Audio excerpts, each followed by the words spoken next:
Hello, good morning. How's everyone doing? Okay, Greg, good morning, good morning. How are you guys doing? Scooby, good morning. Ina, how are you doing today?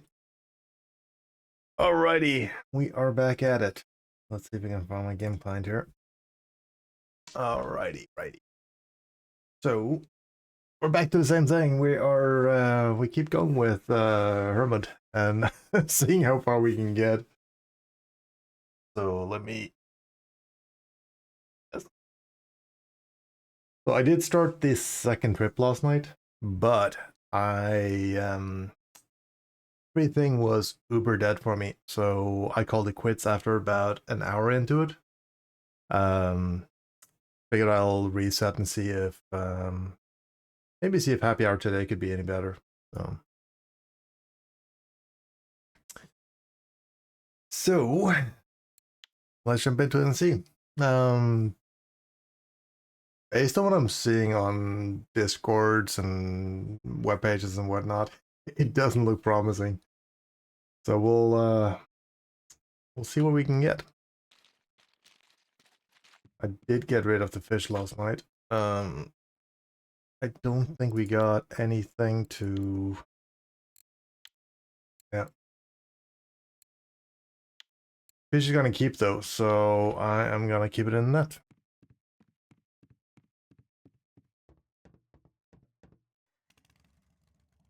We got no clue what's working. Last night I tried 34, 41, and it was really terrible. So, not sure if anyone has anything that works. Where's my webpage? There it is.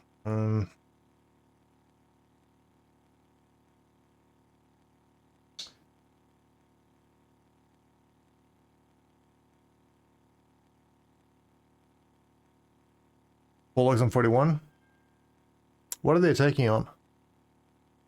Hey, Mwigu, how you doing?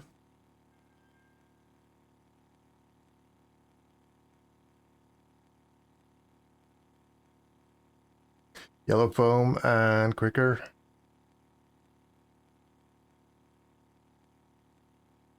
$34.41 during happy hour. Okay.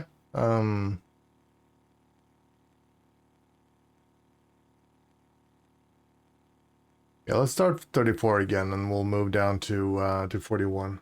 I think 41 is a little bit more hit and miss. Especially since I don't have drop shot. So we'll start with 34 and we'll move down afterwards.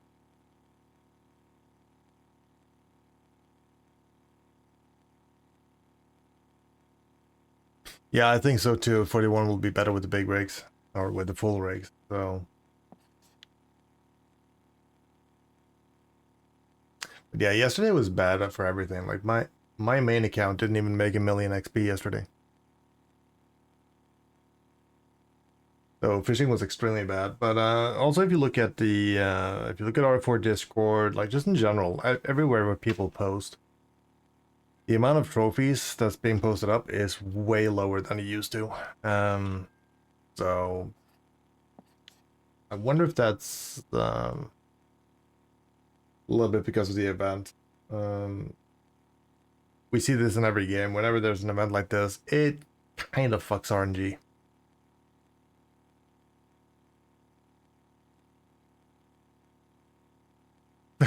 Yeah, I saw that. So, no, it's like there's good fish coming out, but it's fewer and far between.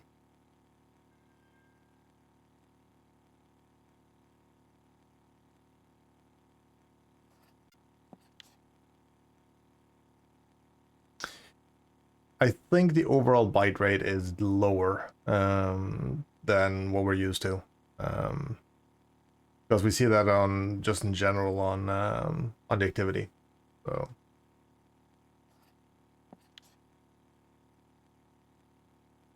I hope for the game's sake that it's not the case, that it's actually turned down, because if people start seeing that, okay, you know what, it's consistent, kind of like with the team comps that we see, okay, the first half of the first day, it's really good, and then it dips off and it just gets worse.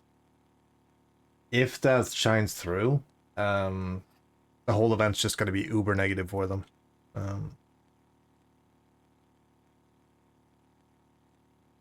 BDO has been doing that for years, and people don't even care about the events anymore. It's just, you know, you see the announcement, hey, we're gonna have a drop weekend, and people just say, well, fuck that.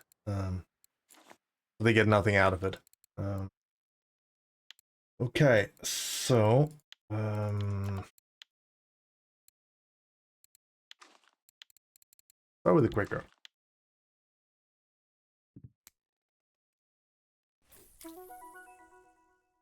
Yeah, so we are currently at 1.5 mil.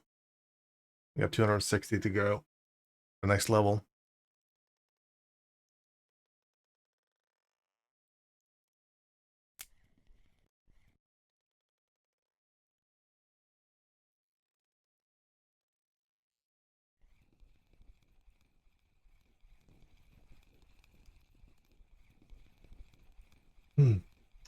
How's everyone else doing with fishing? What are you guys fishing for, and what are you guys catching?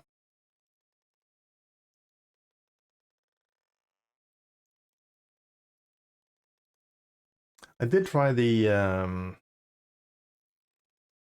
punch spot on copper for happy hour on my main. 370 bucks.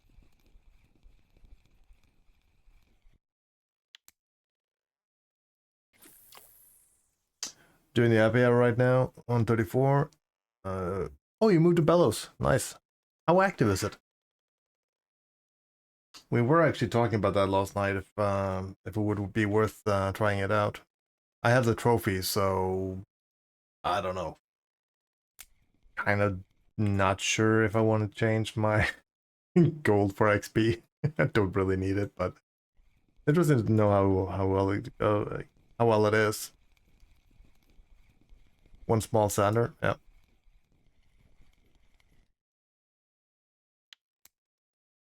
By the eye spot.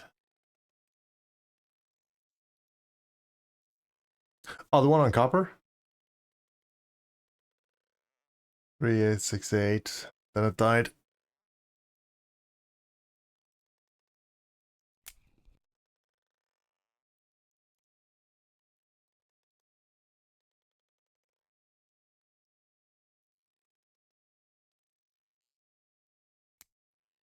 Just got sent a donus rough spot, so I think after stream that's where my main is gonna go. Move to 7 for now. We'll try again later. Okay. Cool.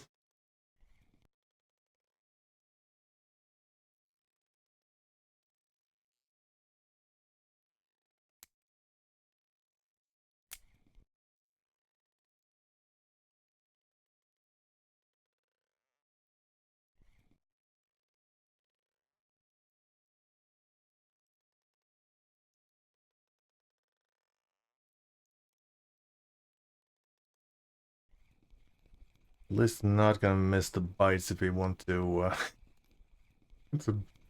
Can miss the bite and complain afterwards. Ooh, they're getting bigger.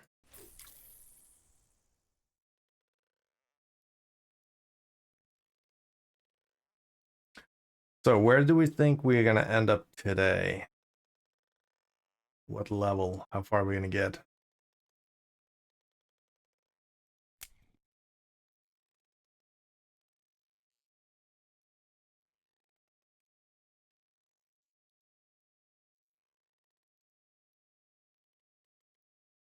If we do the same as yesterday, we should be quarter of the way to level 25.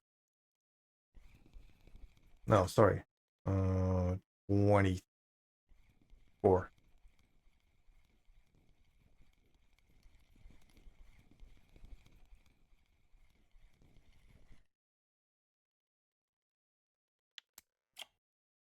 Kind of bummed out that the everything died last night. Would be nice to be on the third trip by now, but it is what it is.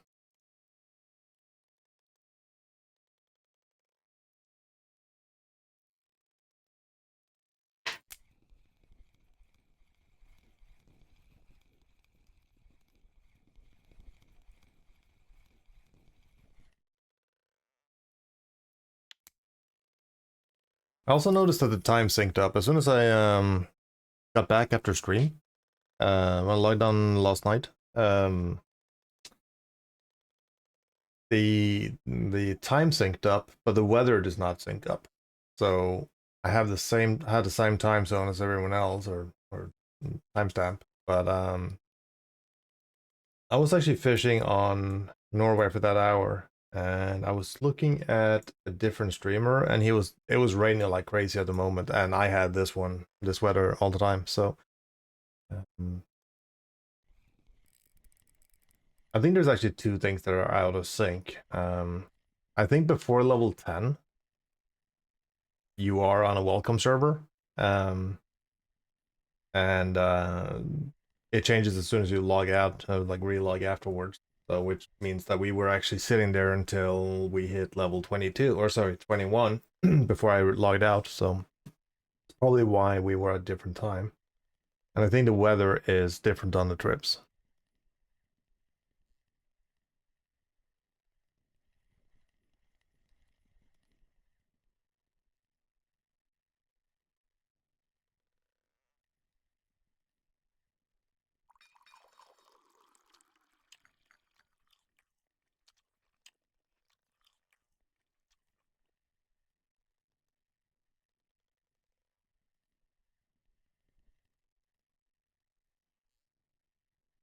What does? Good morning, good morning. How are you doing?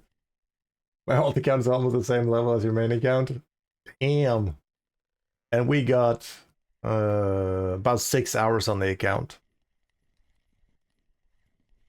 How you doing? Are you doing the Tarkov grind?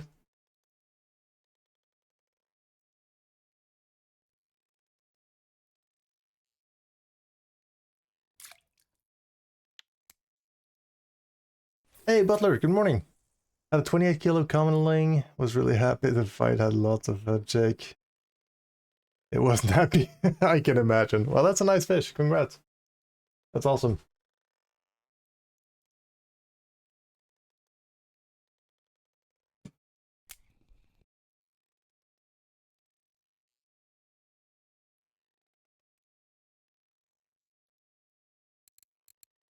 Yeah, we have 7 days now, so we're on day 7 now.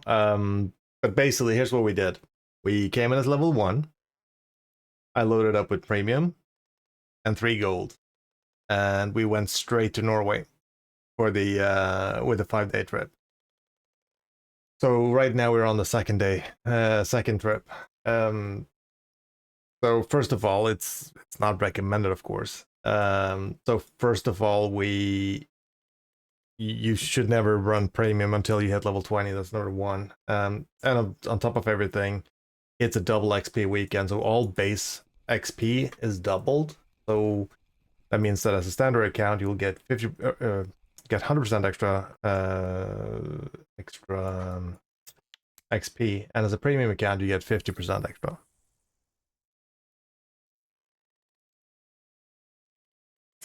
Can't get those links. Missing 6 trophies to complete the Norway card. Damn.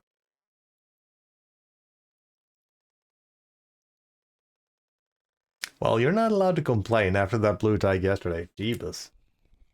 That's a nice fish.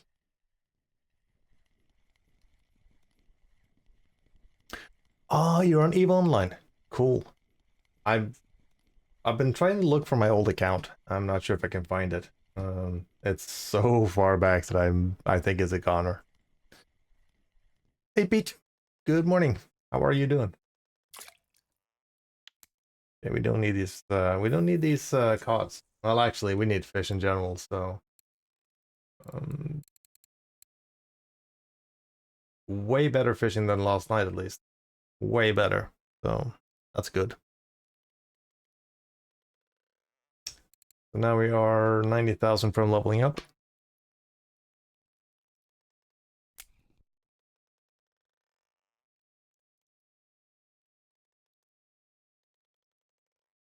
All good. Just had breakfast. And now some Hermod the Swift.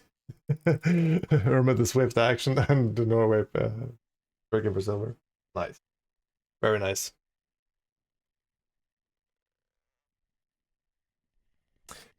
No, this is the this gear right here is that when you do the 5-day trips to Norway, you get some rental gear. So you get the the one of the smallest setups that you can have for Norway. So it's basically a Saltmaster 88 with a azimuth reel on it. I'll show the gear here in a second.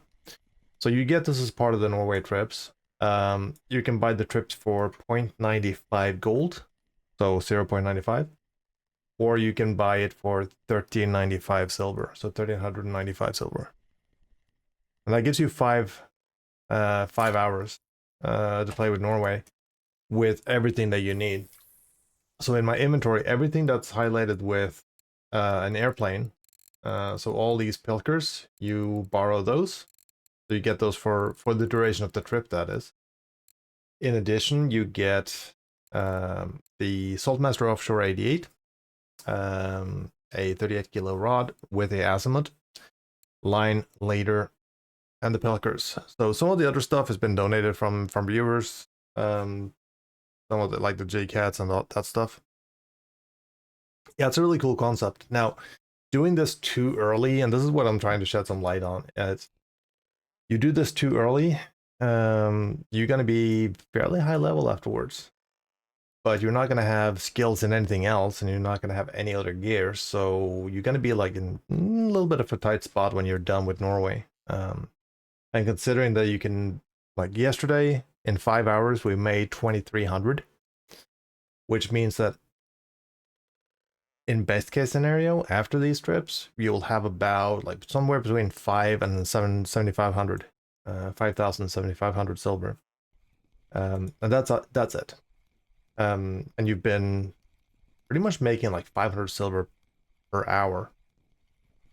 But afterwards, what can you do? What can you do to even get close to that? And the answer is you can't do a whole hell of a lot. Which for a lot of folks will be very, very discouraging. So it's kind of just to like push this to the stupid amount, like to the extent of stupid, and really see some of the problems with it.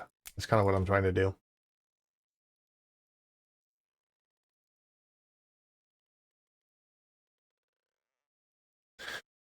Let's see, just did a 1 hour on Belobritza on Bleak, nice all. Oh, really? How's the bite rate over there?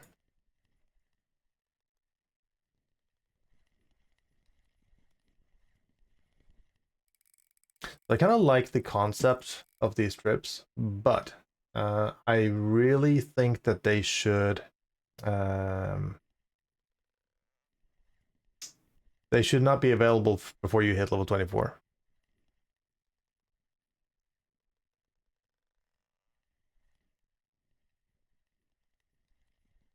Yeah, like you might end up in a situation where you have to go back to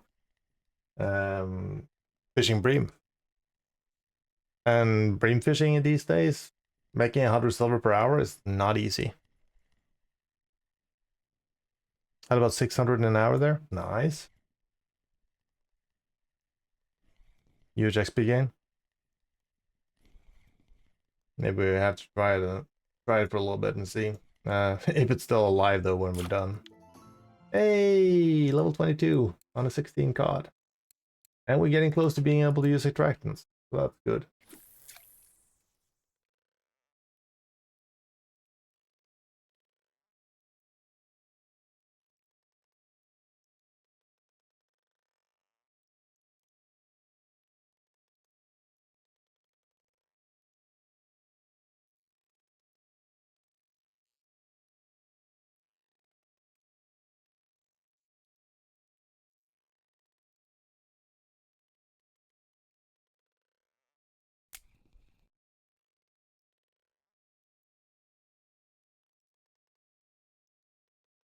You have to remember though, I'm running premium and it is on the Norway map. But yeah, until tomorrow night, there's double XP for the base XP. So on the next fish, I'll show basically what it is. But in short, you get the base XP. You get that one more time. you get it one more time for premium. So you basically have base XP times 3. And then they double that for happy hours of the first hour. So it's 50% more than you normally would have gotten if you have premium, and it's double if you are on standalone.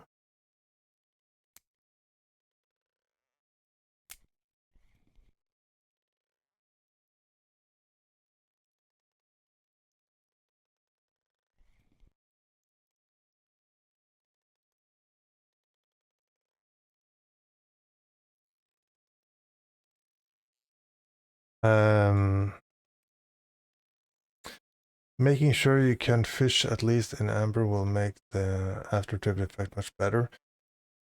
Problem is, going to amber will require you some skill points. So, not skill points, but skill percentage. Because, one, you cannot use carp rods. They require bottom fishing 60%. You can't use you cannot use Erig because that requires 35%. And you can't use pop-up rig, that requires 60 as well. So you still have to grind up to 60% or at best 35% on bottom fishing. So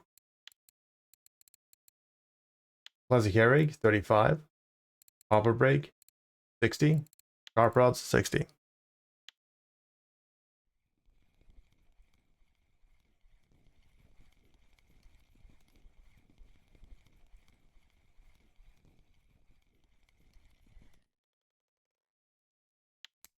But this is kind of like where, and the point also being with 7,500, you can get two calibers and maybe a Model 1, but you're going to be really short on cash.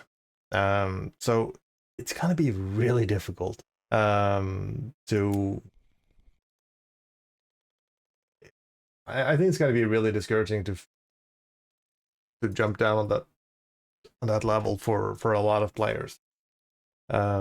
Especially when you've seen how awesome the Norway map can be and how much money you can make and all that.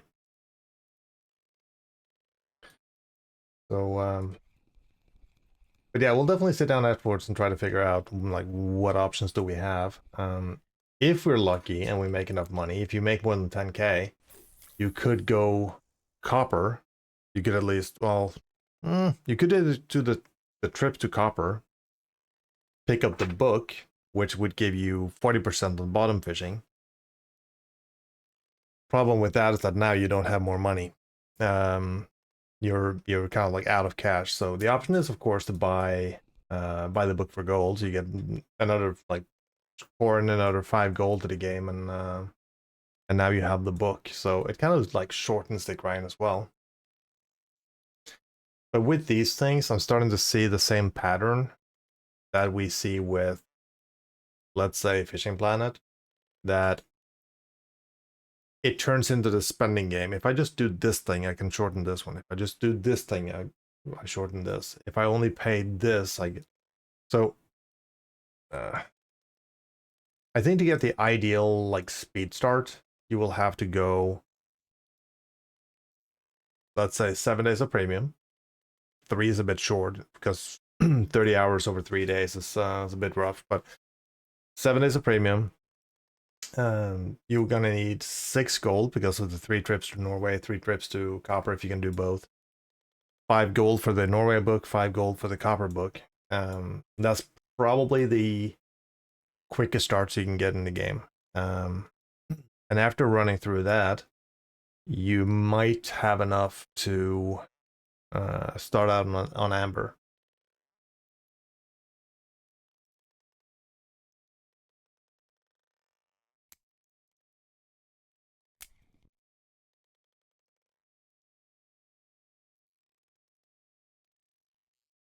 Hello, good morning, Moss. Where are you fishing today? And how are you doing?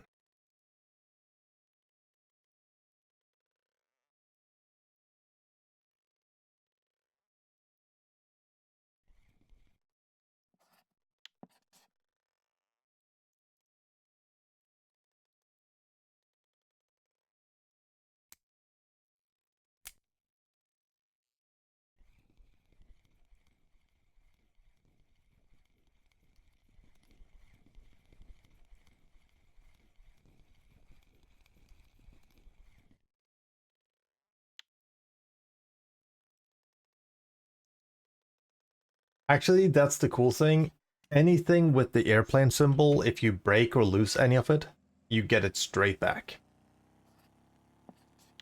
So if you break your rod, you get a new one immediately.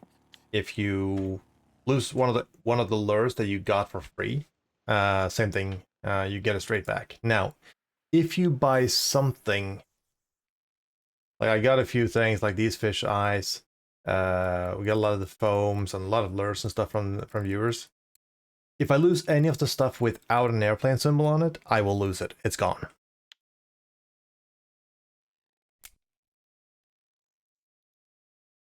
Kelly fishing the best place ever. Coffee cup, nice. Well, cheers.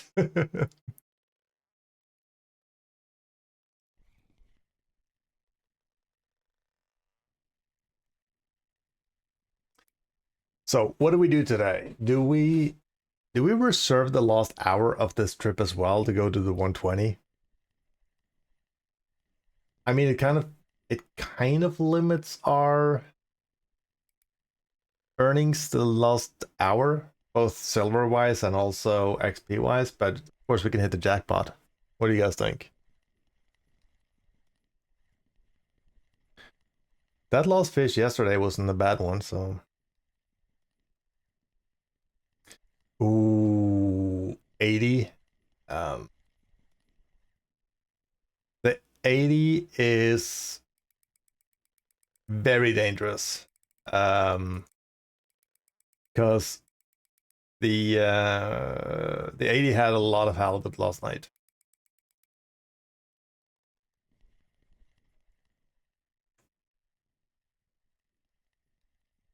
I don't see the big reward in the 80 actually, because like you have a lot of cod, you have a lot of halibuts. Asking came out of there yesterday. I think we would be better off with the 120 or similar, but yeah.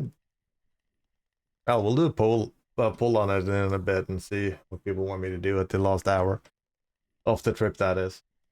Just need to keep an eye on it so we don't overshoot it. Indeed.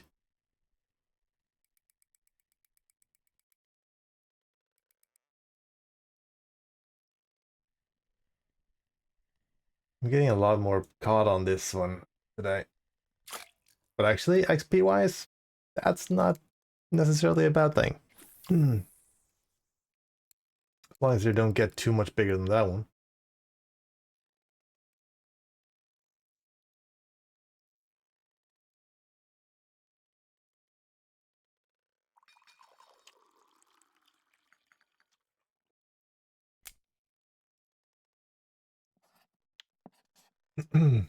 Drifting a little bit more than we did yesterday.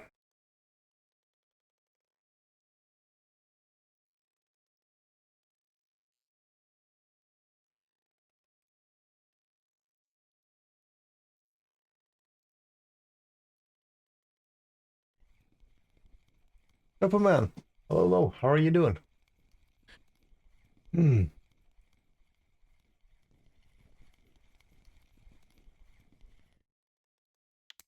I agree. XP wise, 34 might be the best, but what we notice is that after an hour or two, it starts to dwindle.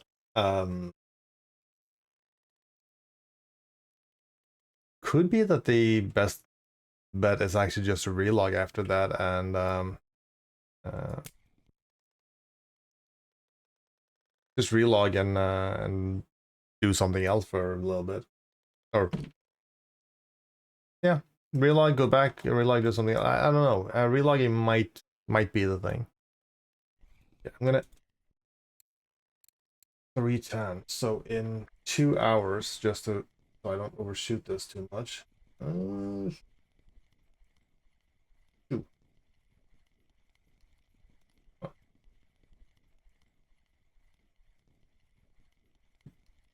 But the phone will tell me in 2 hours so that we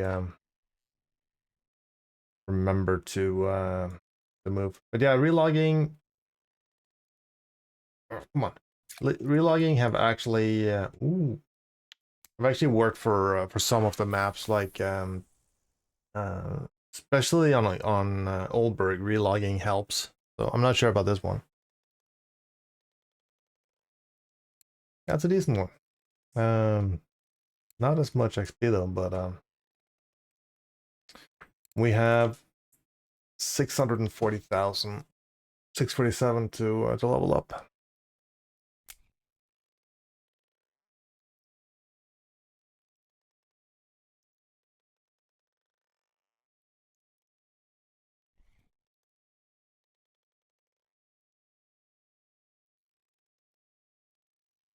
Half decent Poor Beagle would take care of that level up.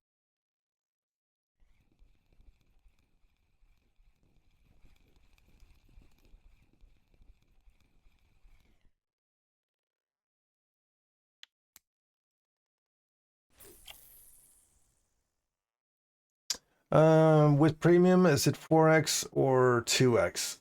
You get 50% more with premium. So outside of happy hour, you get base XP plus base XP again for the double weekend, and then you get double again. So you get 50% more with premium.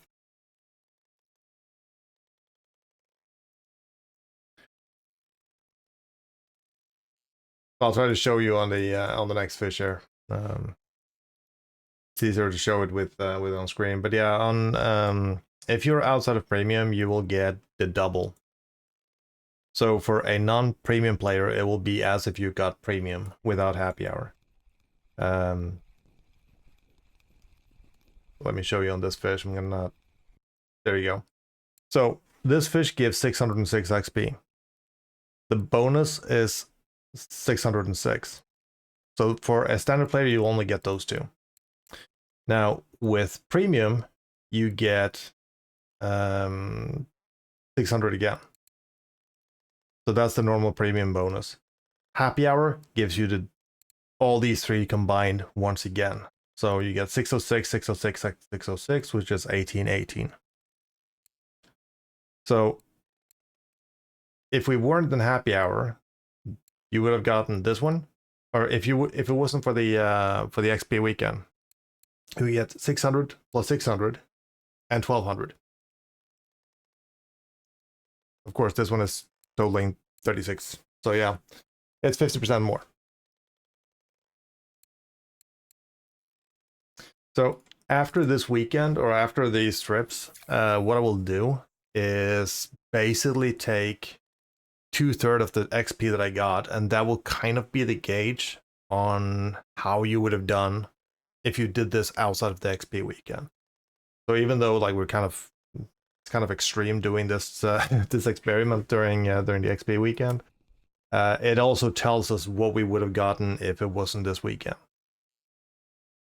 So of course, an event like this will quite often affect how the game operates and performs. So there will be of course, there will be a set margin of error here with like it feels like the bite rate is not as it's not as good here as it used to be. So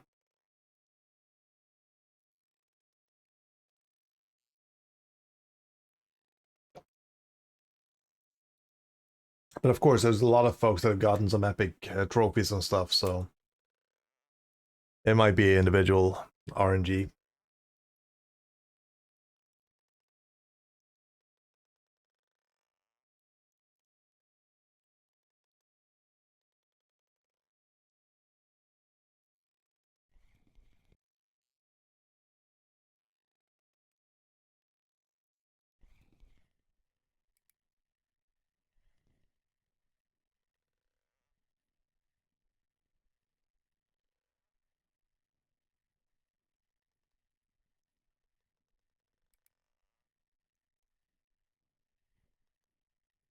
Let's see, we are 39 minutes into it. Can we make it to 23? No, we're not going to make it to 23 in happy hour. That's not going to happen.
All right. That's not bad. Okay, so we've been 30 minutes since the first fish. And we got one fairly early. Keep this up. We can actually get fairly close. Oh, we don't want those too much bigger than that. What was the last fish yesterday? Was that 29? I think that was 29 kilo actually. We can see that here. Yeah, it was 29. And that was 60,000 XP without happy hour. So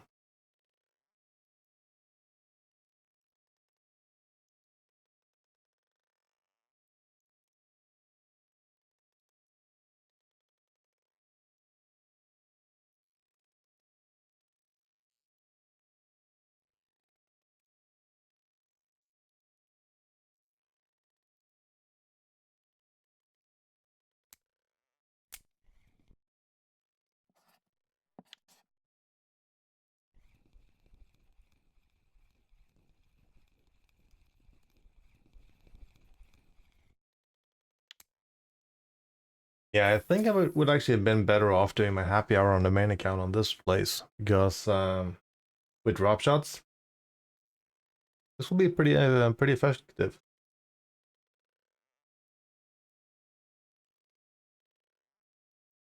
But Greg, you mentioned you did happy hour here. How did that turn out for you?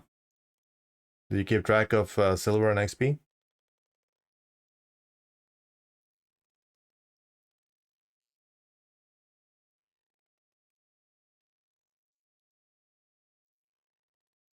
Yes, this is perking. So you drop down to the bottom, reel in a little bit, and then you just do perking.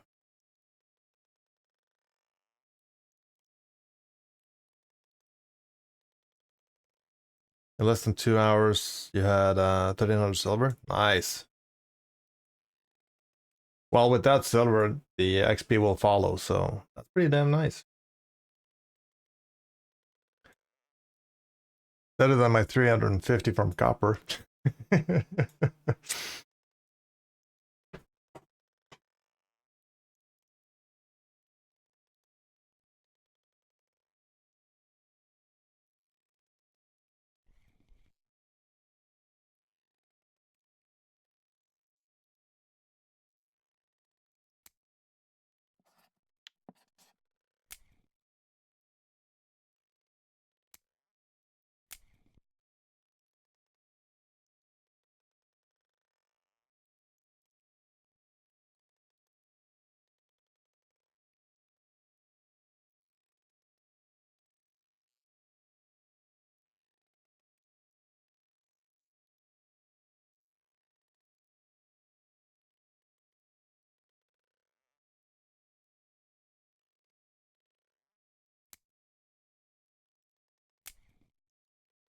I'm surprised we haven't gotten a single trophy yet on this map.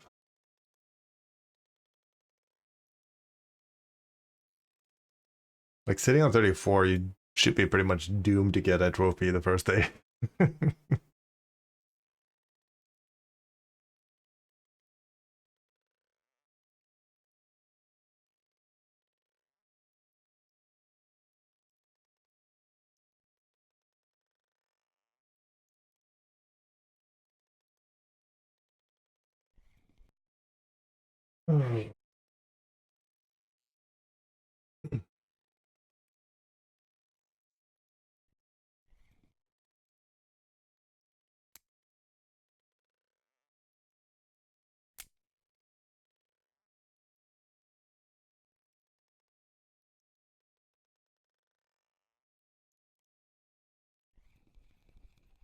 Might drive it into the center again after this.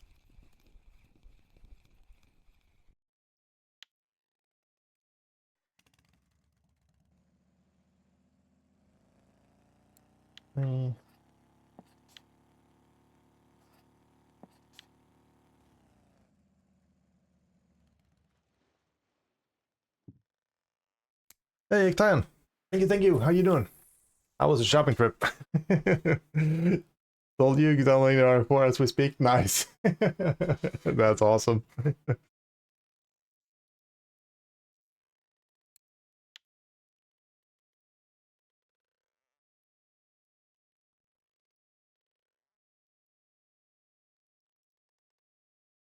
Oh, we got him to download RF4 again. So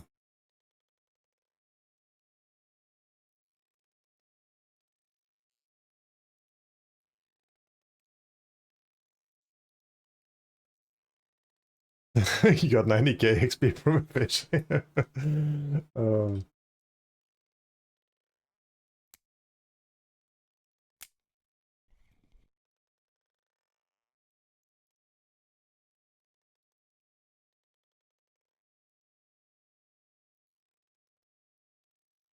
Say goodbye to your free time.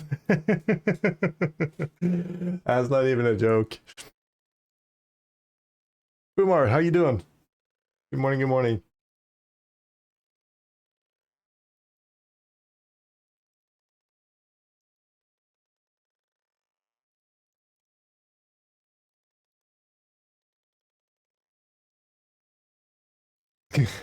Or playing EVE Online said goodbye to that years ago, yep.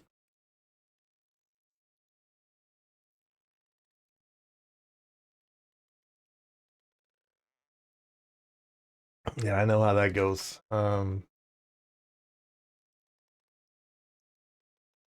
actually tried to he's been talking to me about EVE Online multiple times. I think it's an attempt to try to get me to download and install it. So I played it back in probably 05, 06 in that area. If not before.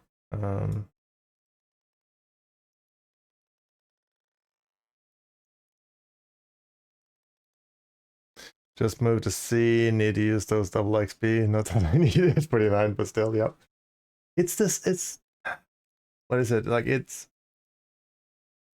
something about when the game gives you something like that, you just want to take advantage of it. Like it doesn't matter if you need the level or XP or anything, but it's something about like trying to like capitalize on it. It's almost like when you have premium. You might not have premium because you want the double XP. You might just want to be able to send things. You might want to be able to just support the developers a little bit. But even though you don't need that, we find ourselves always like, what should I use my happy hour on? I don't want to go on the small fish because I don't want to waste my happy hour. It's like, it's just embedded. You get some free stuff and you just don't want to waste it. So.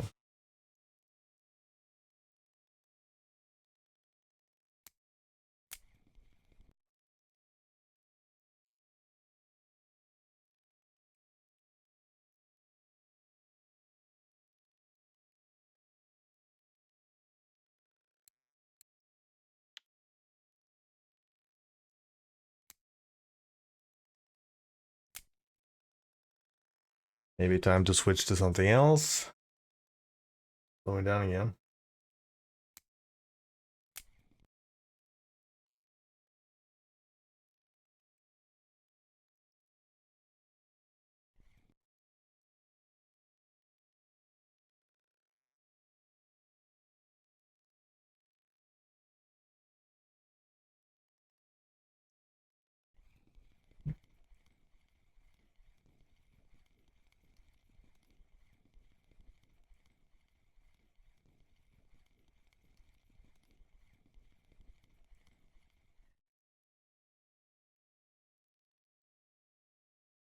I don't. Well, we're just 1.1% from being able to start using attractants and stuff. I think it's attractants first and auxiliary hooks is 50. Okay.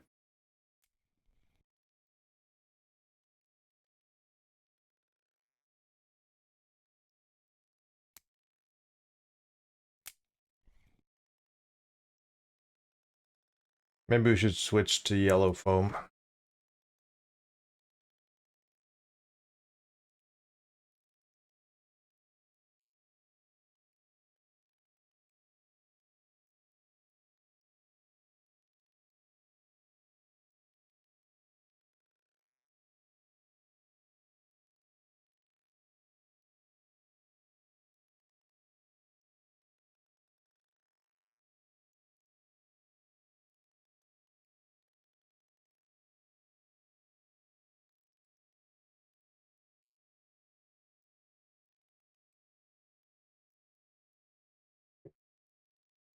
Hmm.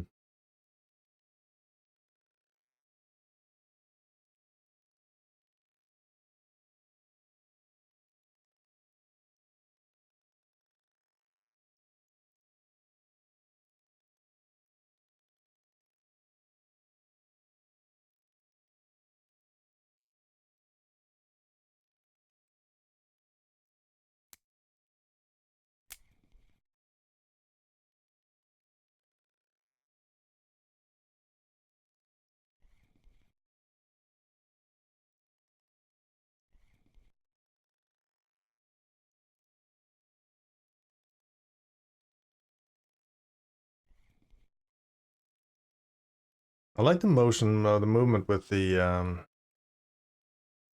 boat rods and conventional reels way better than what we get with spin reels. Feels a bit off.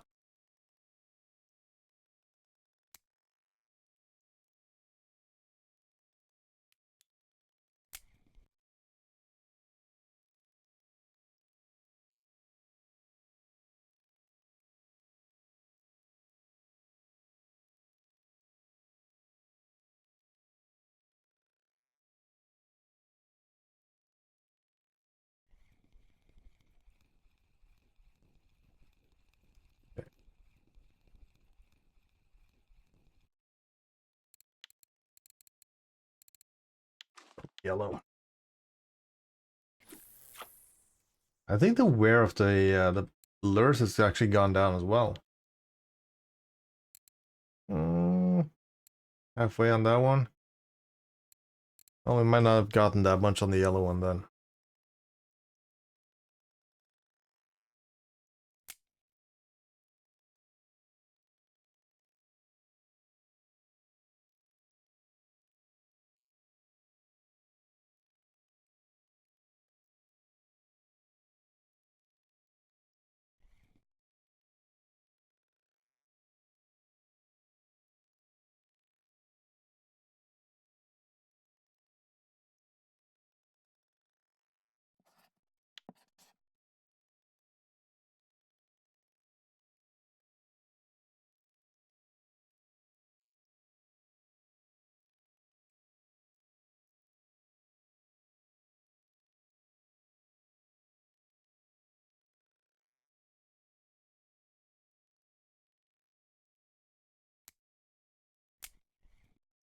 Huh. I think 34 died extremely hard on us.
Hmm.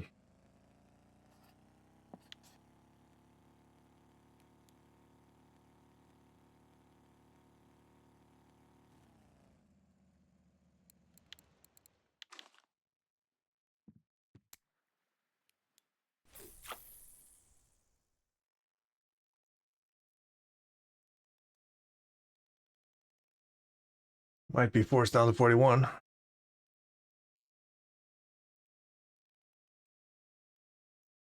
Has anyone tried the 55? Either this one or the unmarked?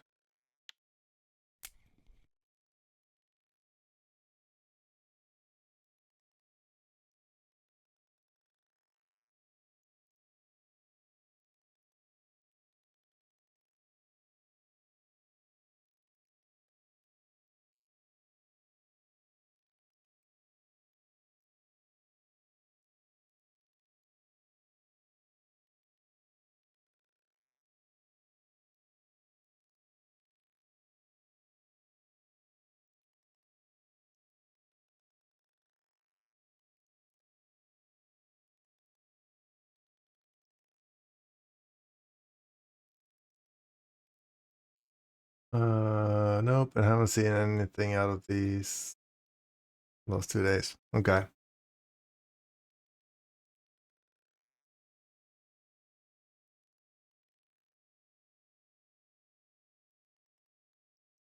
Well, looks like 41 is a place. We are at 47 minutes. Let's see if we can do the last part in 41.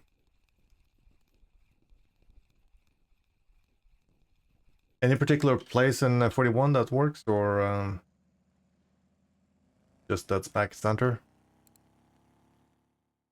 Only saw a few pushing 80. This is the second. So we are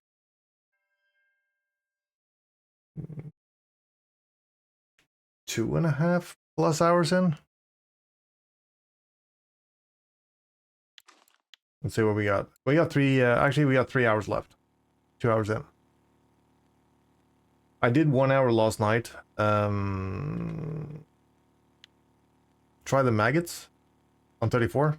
All right, let's do that before we run off then.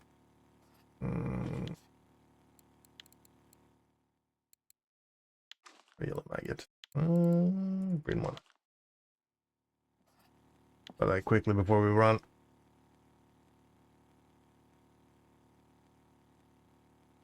Yes, I did one. I was planning to do the entire trip last night, but after 1 hour, it was so bad that I figured, okay, you know what?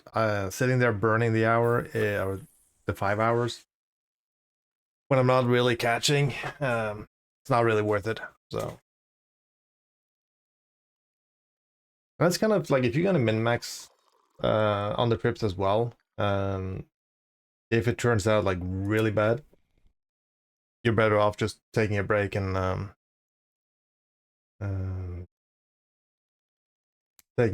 coming back to it. So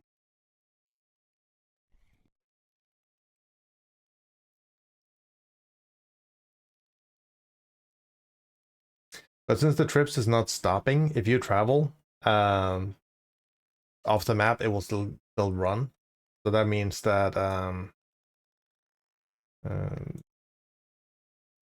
if you're gonna take a break from the ocean, you have to log out if you don't want to lose the trip.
Get us halfway to 23 at least, the happy hour. That'd be nice.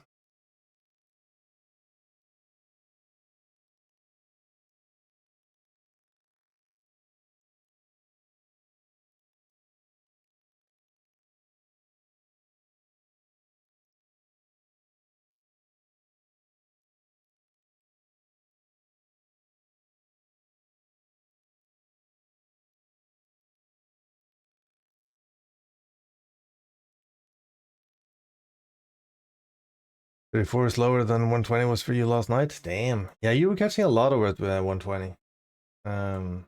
It was completely dead for me.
Yep,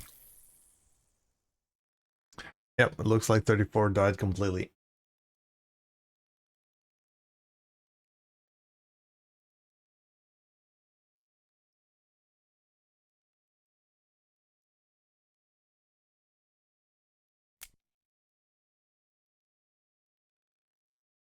Happy hour should end in a few minutes.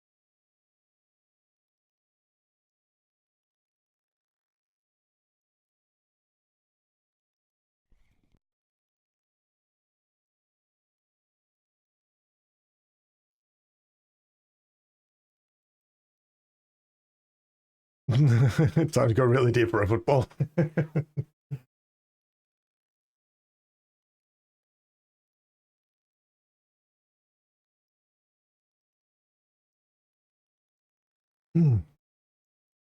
Hey, Phil.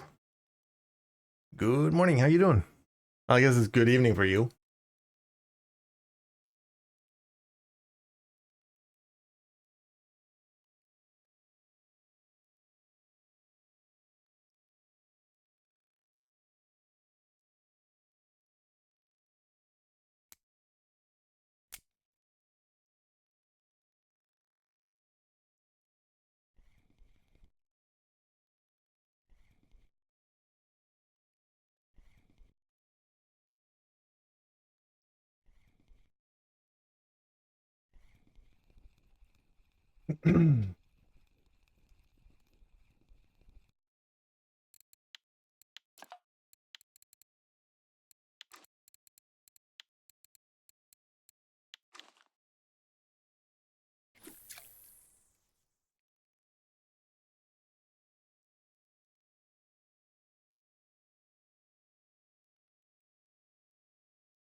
Back to the haddocks.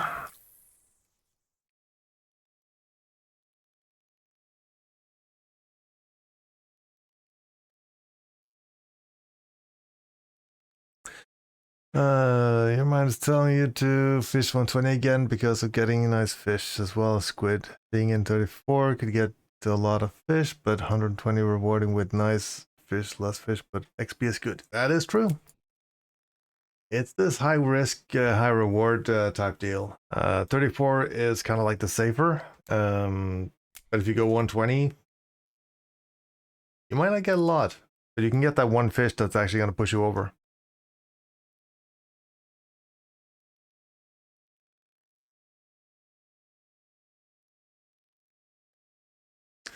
Just had a 12 kilo wreck fish from the 120 southeast bottom corner. Nice. So in this area around here?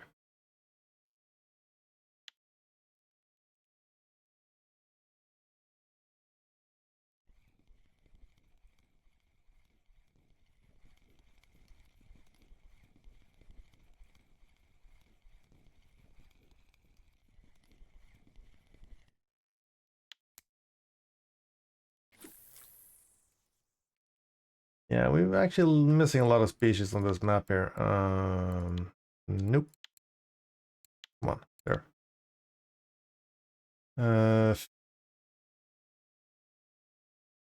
We haven't caught that many species actually.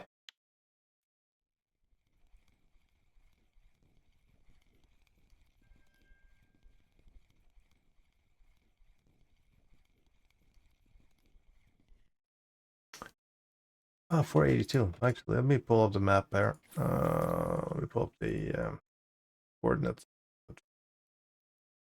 When the 120 stretches far. Oh, you're that far out. Urgh. So you're in this area around here.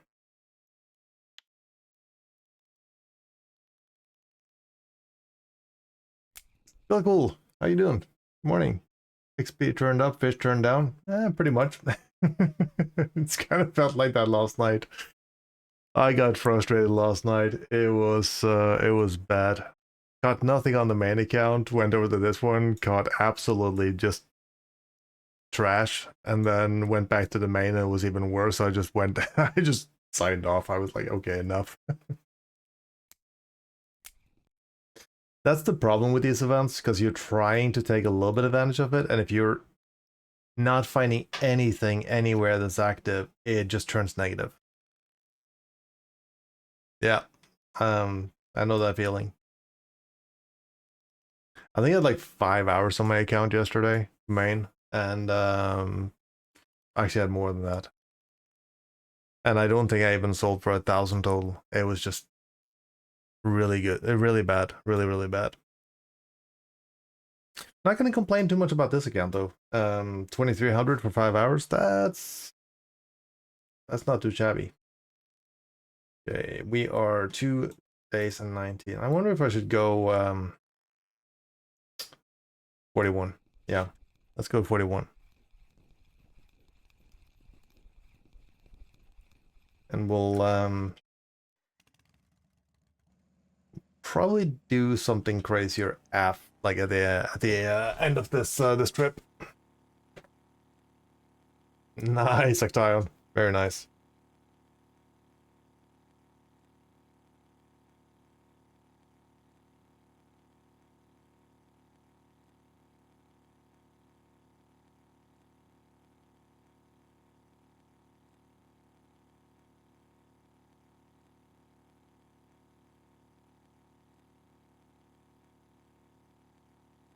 That including 8 kilo wreckfish, common laying, and northern bullfish.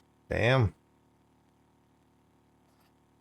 I would be happy just to catch one of those. I had, like, yesterday was literally nothing. I had an 8 kilo ling, that was it.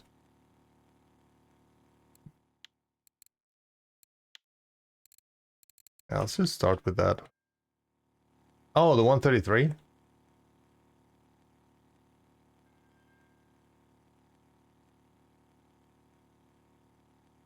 I thought you only knew the way out to, I thought you only knew the way out to, the 120. Did you get a new map?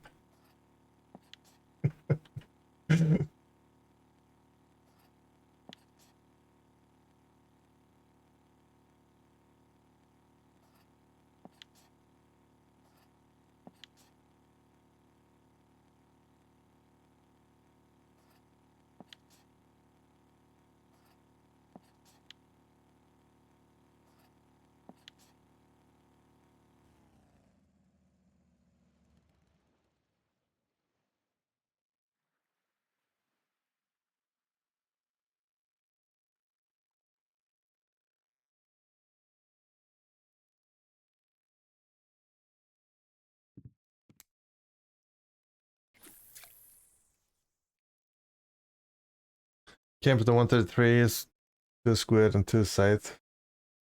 Oh, that's on the mackerel. Cool. So the stuff that you got in the 120, was that on that mackerel as well?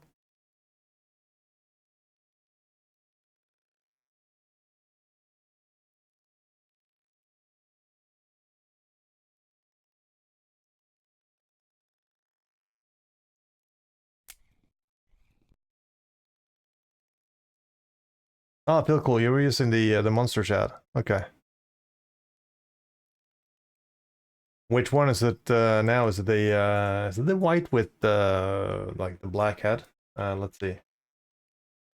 Oh, I don't have them, of course. Wrong account.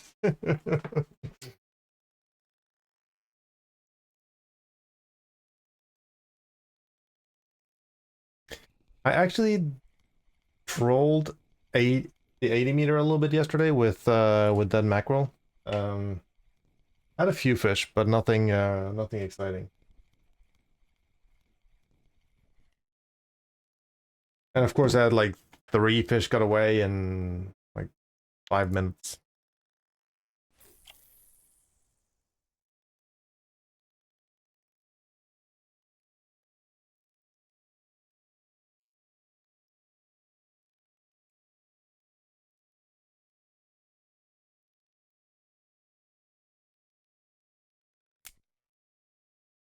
You been farming mackerels or just buying them off of Bjorn?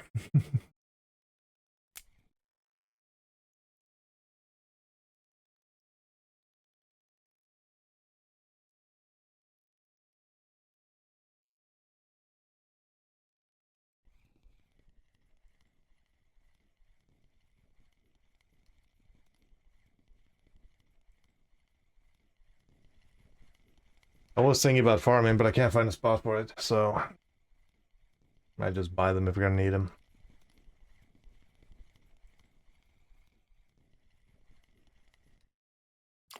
Hey, we found the cusk again.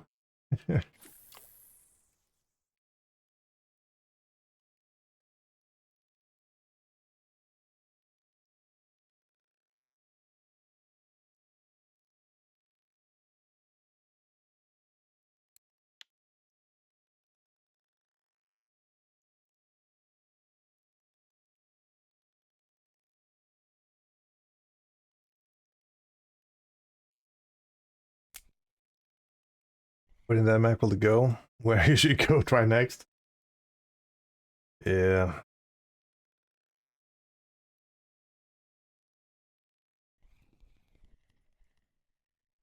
What size, by the way, are you using, Phil? Are you using the 30 centimeters or? I think I grabbed 30 centimeters yesterday. Cool as up mug. Yeah, I don't blame you.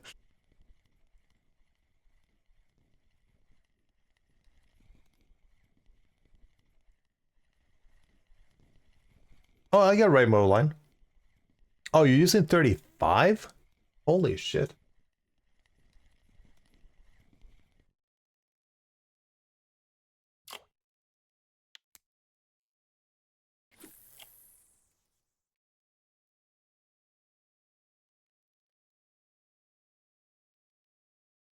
Hmm.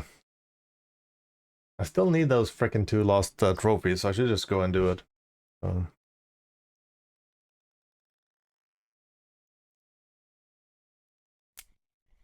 Okay, you said 25. Yeah, so basically, yeah.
Hmm.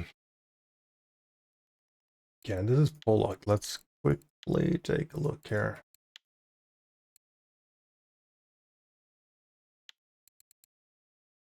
Red and quicker. Okay.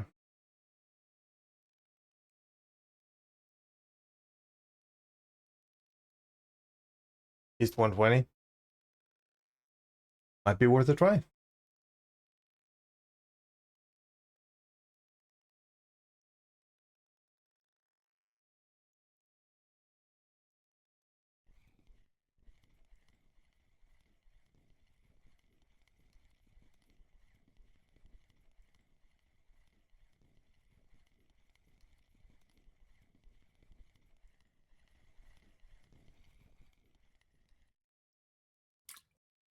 Ooh. We like those. Those are good money. Speaking of money, let's see what we got in the net so far. Just over an hour. We moved.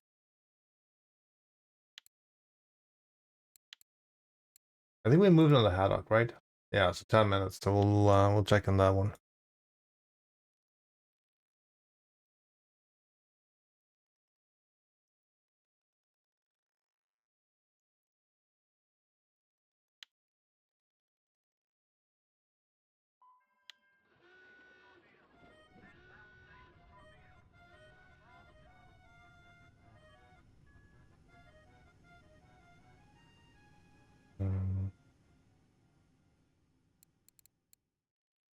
So from there to here. Okay, 439 on 439 on happy hour is not too bad. 560 this far. Okay.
Done this one off so it's not in the way.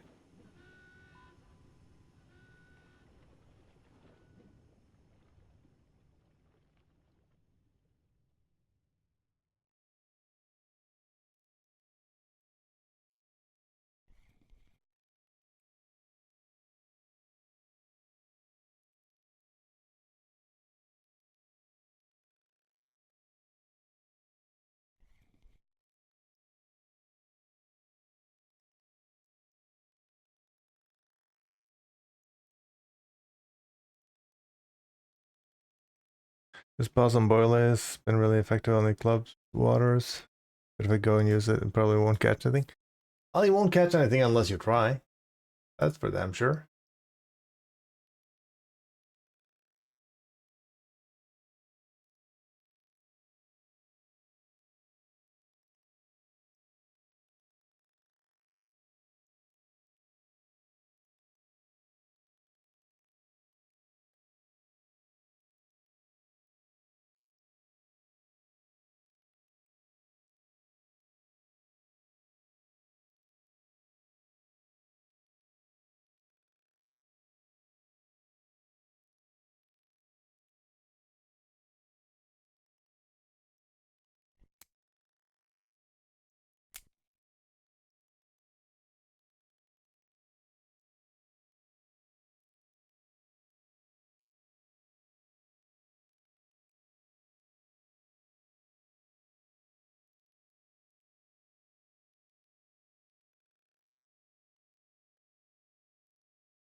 So Phil, what baits are you mainly using? Is it mackerels or the other saithe or herring?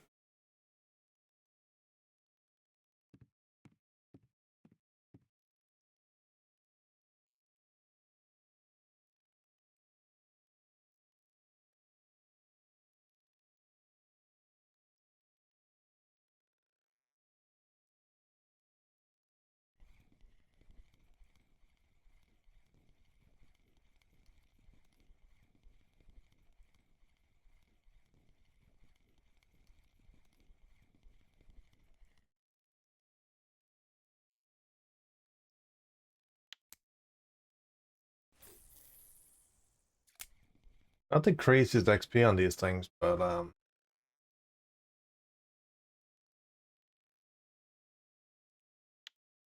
This one was $50, so we'll take those.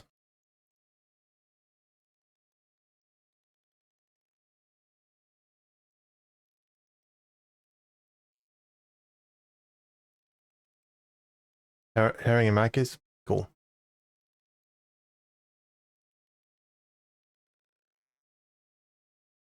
Really well on Sig Rig, on Copper 61, 62, 11 clip per liter, rose and black rose with strawberry. Oh, really? Interesting.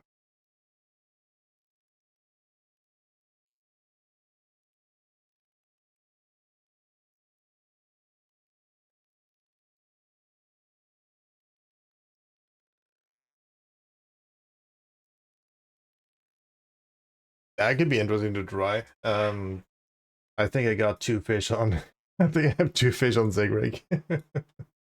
That's about it.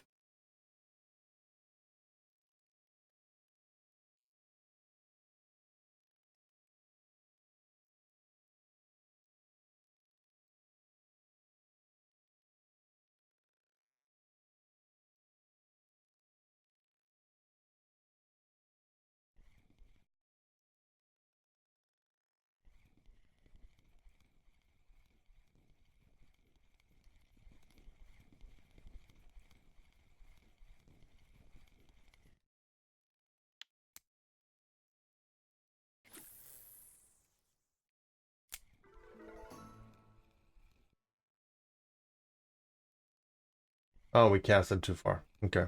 Or casted further. Blue leaders when the guide says mono. Yeah. The a lot of these tips and a lot of the guides, even though they state one thing, um it's not necessarily that that's kind of the only way it works. Not even sure if they built that the buoyancy of the leaders incorrectly for all of them. You might get the same result if you use braid actually.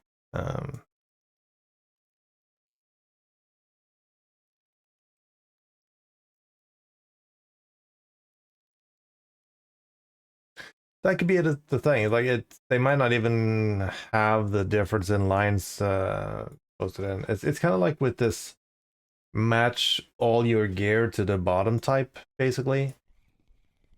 Up until like as far as I know, it still doesn't make a difference. You can use whatever you want, and it makes absolutely no difference. So, but yeah, it could be that as well that it turns into some sort of a bottom rig. Yeah.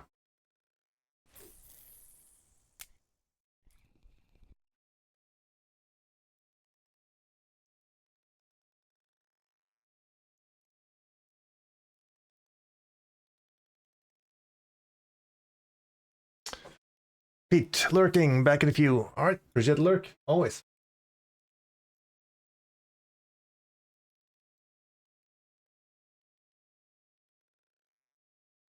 When Norway slows down, I'm gonna try 3 rods with all material types. Easy to compare. Indeed, indeed it is.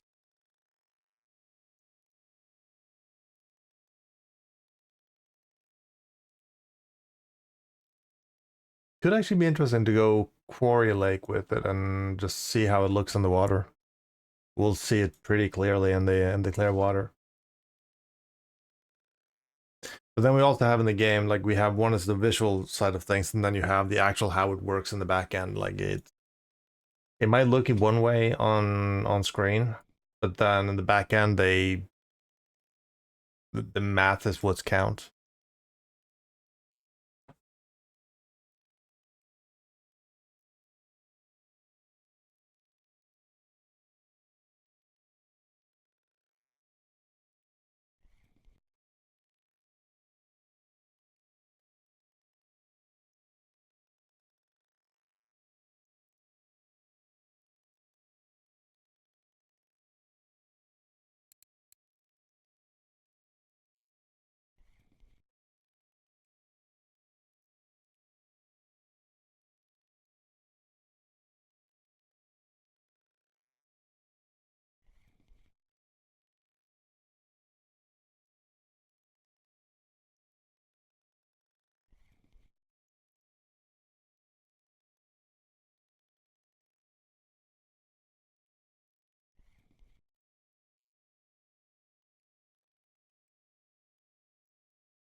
big redfish, but it was a baby.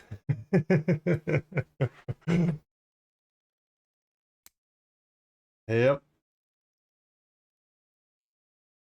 Yesterday was a lot of small stuff for me. It was just tiny stuff that came out of everywhere.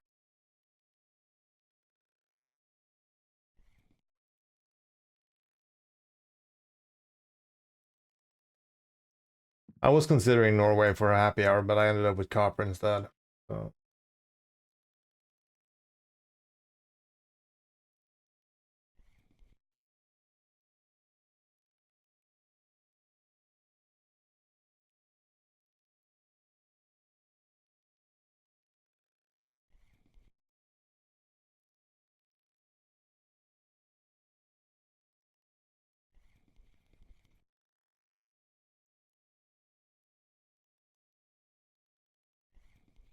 Let's switch for red.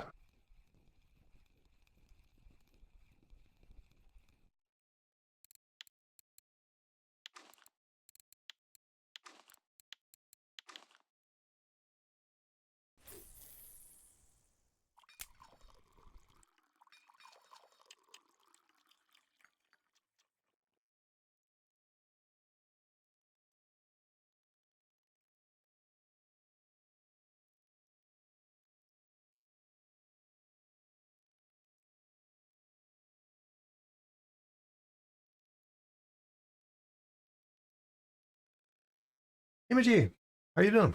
Morning, morning. Attack, new bug in the game. When you catch a rare fish. Okay, when you catch a rare fish, it's rare in the net, but it's not when you sell it. Yeah, it doesn't show the it doesn't show any of the tagging when you go into the store. Not even sure if anyone reported it. Yeah, it doesn't show anything in the shop for it. So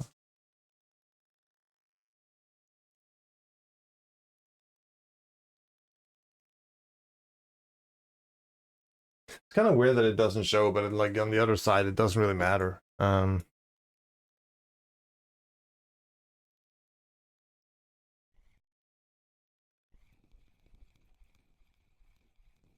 Most likely, if it gets reported, it's probably gonna just let us know that hey, it's done on purpose. So, hey, Mackie.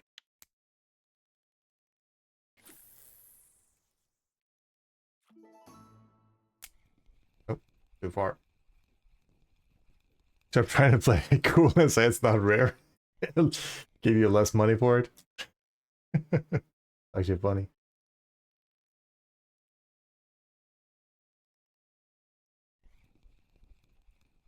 No, I needed that.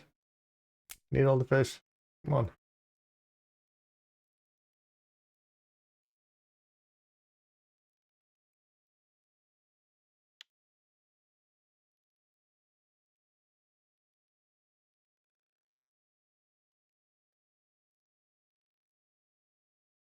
Felt like a Mackie though.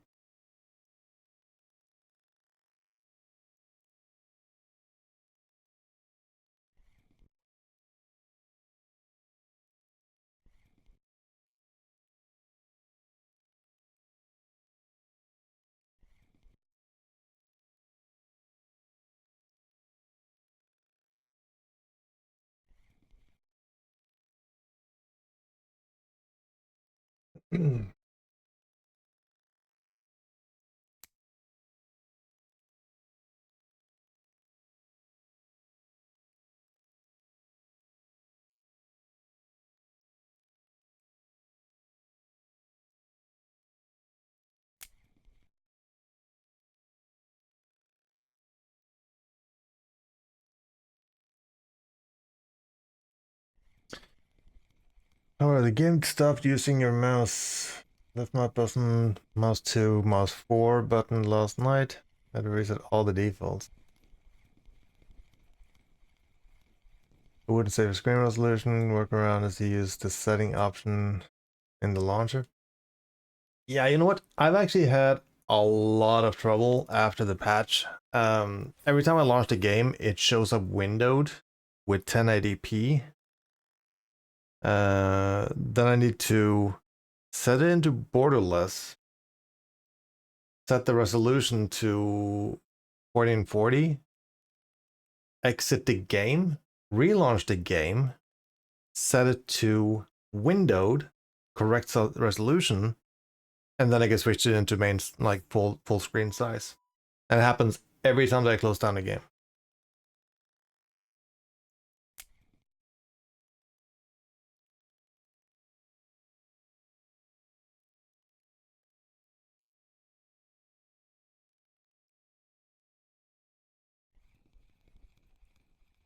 Just use the res option in the launcher. Oh, I'm gonna try that. I'm not sure if I did check that. I'm actually gonna try that after stream. Thanks, Phil. Oh,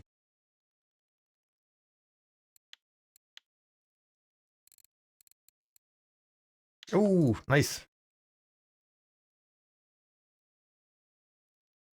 So cool. Thank you. Thank you. Appreciate the fillets. To level 22, does the amount of XP per level shoot up after 20 or something? It increases quite rapidly. The XP curve is pretty nasty.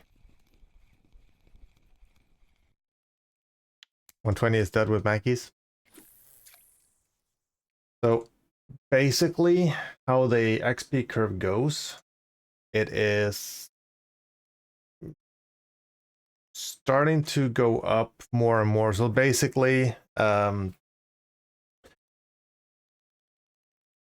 level 2 is 300, 400, 500, 800, 1000, 1500, 3000, 5000, 7500. And then when you start getting up to like 20, it's 200,000. 21 is 400,000. 22 is 600,000. 23 is 800,000. So it kind of like just it climbs fairly fast. Actually, yeah, 23 is 800. So, and of course, we're out of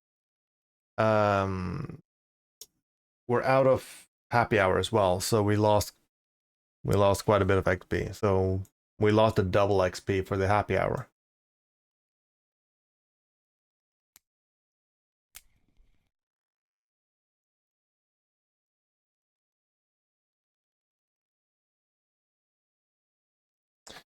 It seems to pick up all of the resolution options, not just the windowed options. Once you use the launcher settings to change it, it seems to load all the options into the in-game settings. Oh, really? Because when I launched mine, the in-game shows 1080, 720, and some other really low weird option. Until I switch to borderless and then set the resolution, restart the launch. Yeah, so, but yeah, I'm definitely gonna try the launcher. That's a good tip. Appreciate that. So, to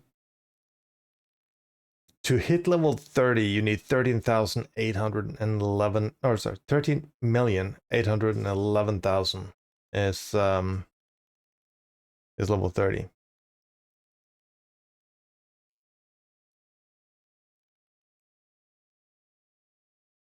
And our total is 2.237. So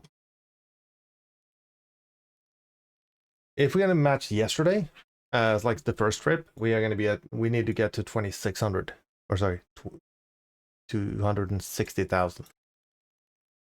Yes. No. 2.6 million, sorry. Numbers are hard.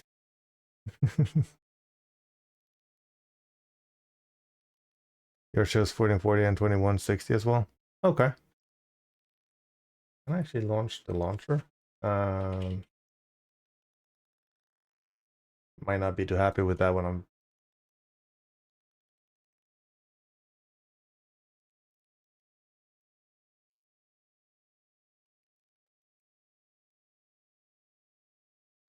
I'll double check it afterwards.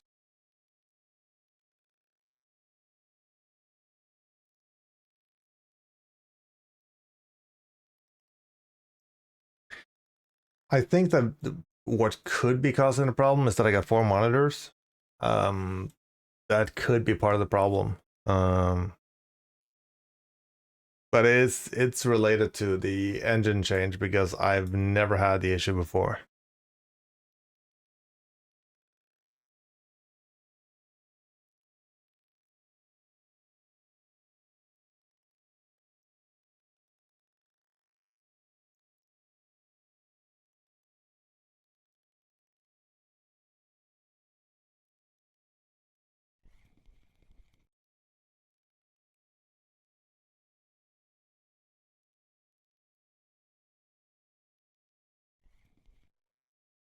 Auto selects the lowest in the multi-monitor. Yeah, that could actually be the case.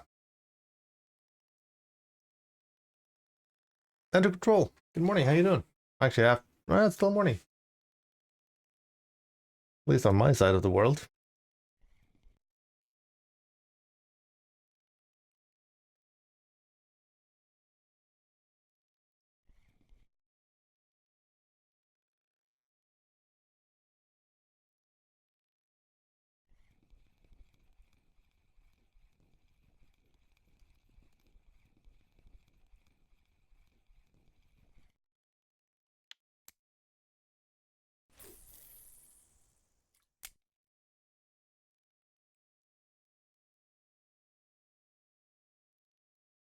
If we hit 2.6 mil today, we're gonna be just over level 23.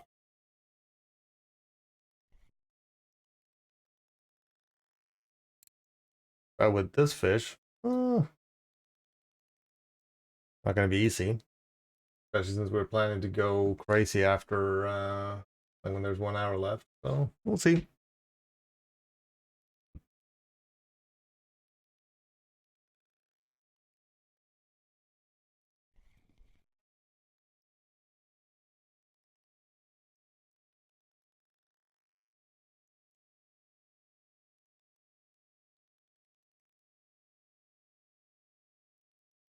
Answer stop paying Titus and find new monitors. Yep.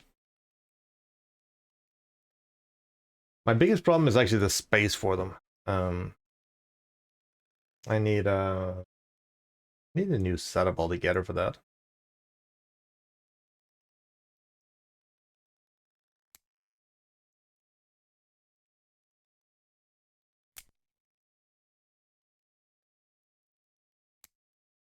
The Cuscus turned up. Yep.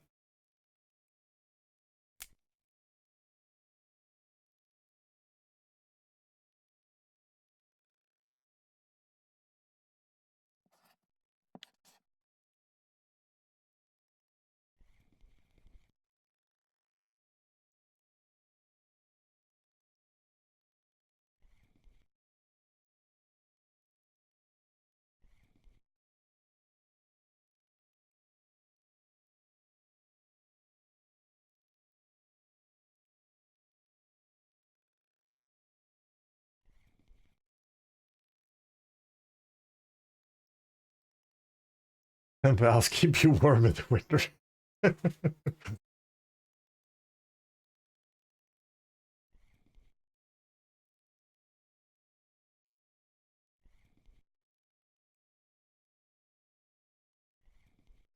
I remember the good old days when we had like 6 CRT monitors in the office here.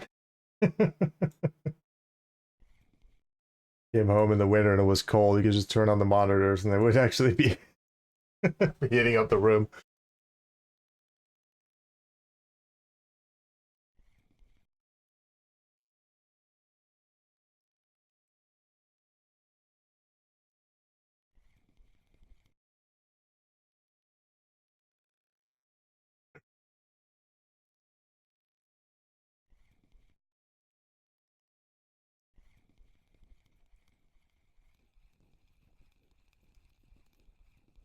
You could get a tan from. Oh yeah, they were nuts.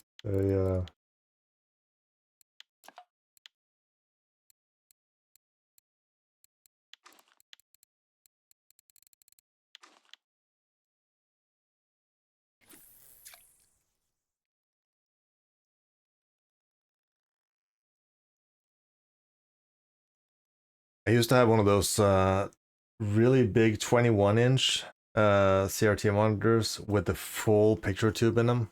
It was like a monster of a monitor. That was just nuts. Uh, yes, the amount of heat from that monitor was just crazy.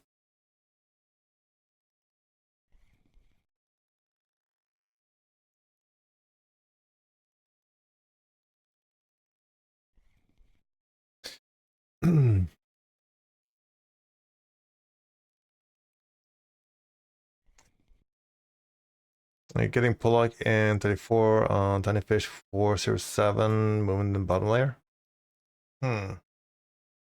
In the center or on the sides? Move to 215. First fish, 10 kilo blue ling. Nice. Still on Mackey's?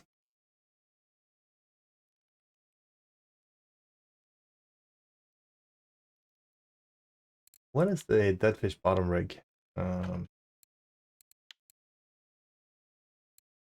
Yeah, we only need level 25. We should have that by tomorrow, right? Actually, we are 0.3%.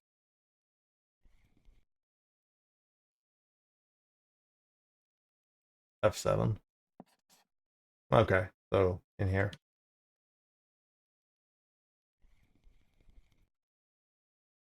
Yeah, we might actually have to move.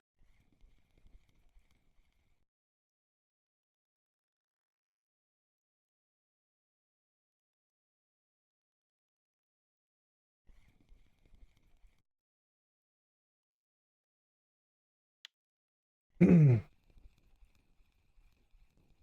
guessing not by tomorrow. It will take a few minutes longer than that. At least with this fishing.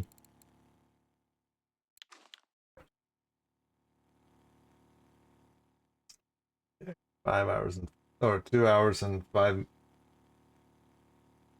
2 days and 5 hours, Ibis.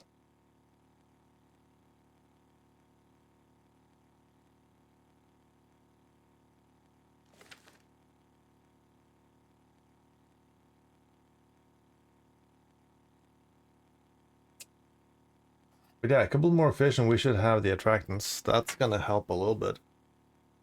Pretty sure. That means... Ooh. That means we can use squids and stuff when we go to... I think we can use squids and stuff when we go to the 120 afterwards. Okay, so what options? Where do you guys want me to go for the last hour? Give a few ideas and we'll pop up a poll for it.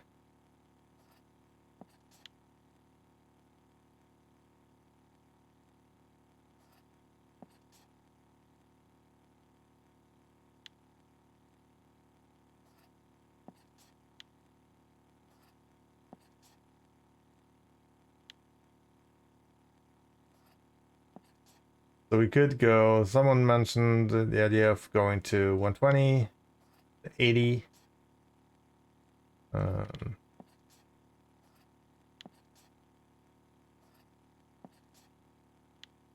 Unicorn at the 120.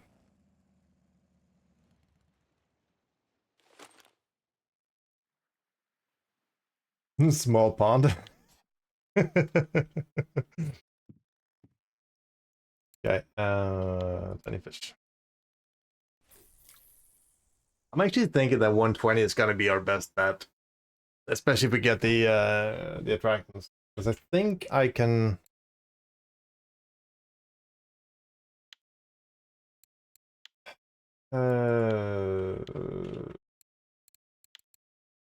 With this,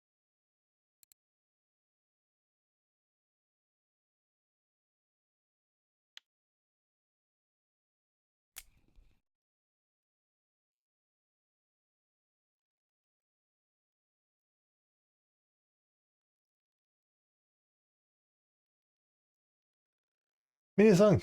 Hello, hello, how you doing? Thanks for those leaders. No worries, no worries.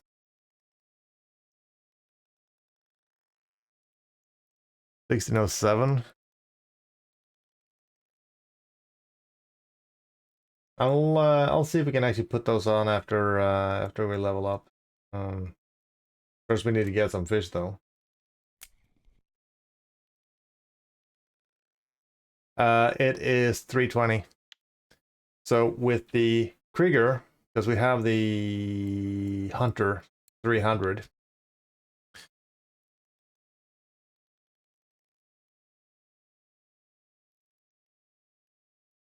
So if I can put on the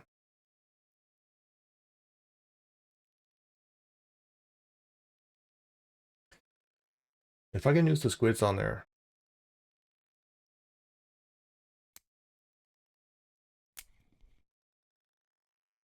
The game has to give me fish first before we can even level up, so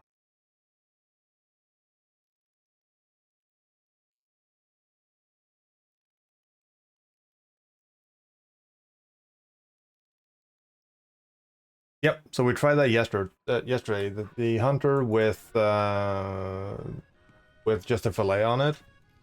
So now I'm thinking hunter with some add-ons. Come on, we need points now. Come on, because uh,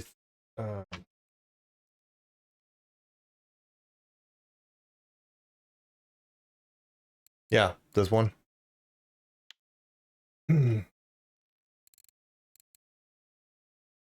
Yeah, we have 900 in the net total. 600 now in almost 2 hours. Yeah, it's terrible compared to yesterday. I got 300. And yeah, so we got two pillars 300. We even got this one. Okay. No, as long as I don't break it. Like it doesn't matter if we break the rod, but if I break it, I might actually lose everything attached to it. Um, so yeah, as long as we're not like going into the red, because that might actually make us just snap the rod. Um,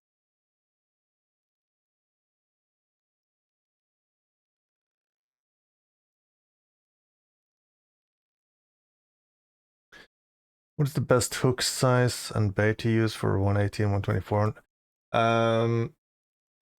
Most of the time, redworm, and I would say anything between 19 and 24, depending on what you're going for.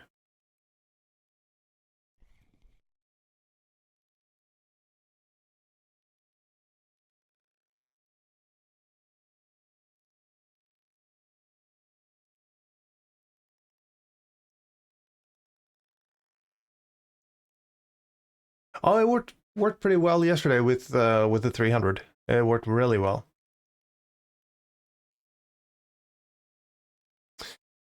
You could use 12, but a lot of the fish on that spot is going to be smaller fish, like the rough and all that stuff. So 12 might be a little bit big. A lot of folks use that when they're using cockchafers. So if you get forced to use gold bait, which right now they are right now Donut's Rough is coming out on cockchafers again, then you have to use a bigger hook because you can't put the bait on the smallest ones. All right, 1 point. We need 2 more.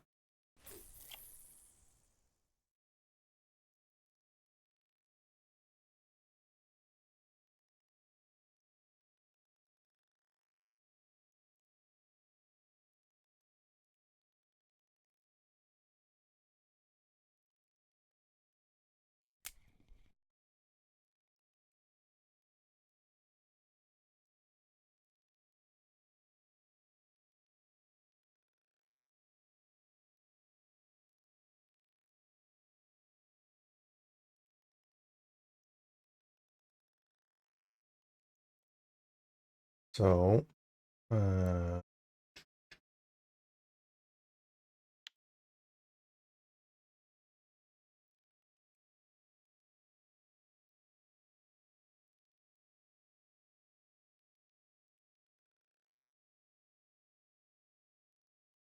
4.5 on the quicker 4.5. Nice.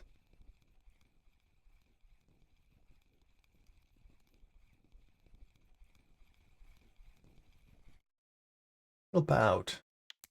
Those are nice.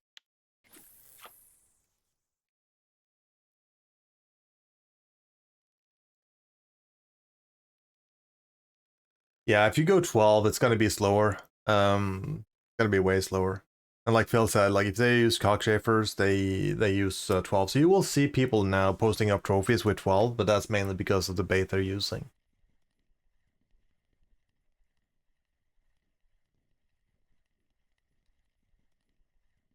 Yeah, it actually looks like that, Scooby. It looks like it's better just cast and let it sit there.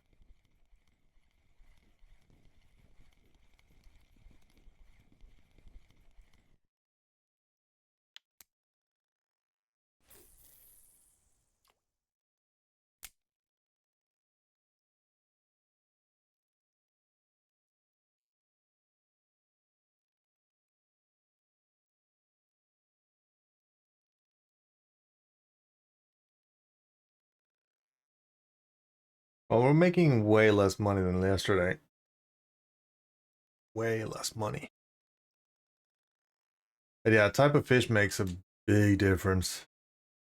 Makes a huge difference, actually.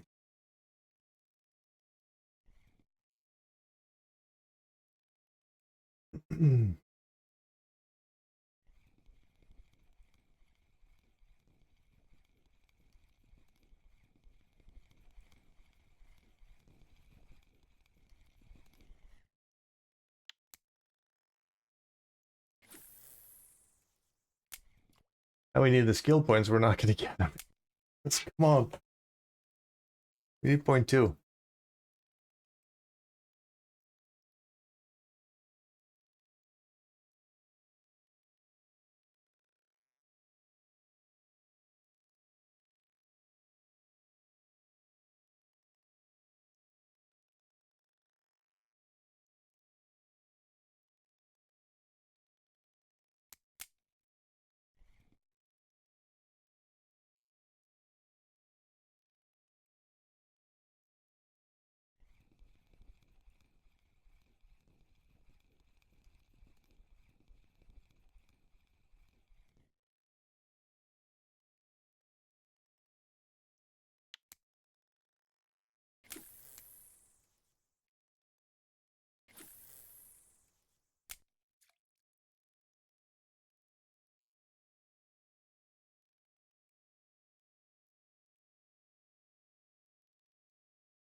$300,000 XP in 2 hours. Mm.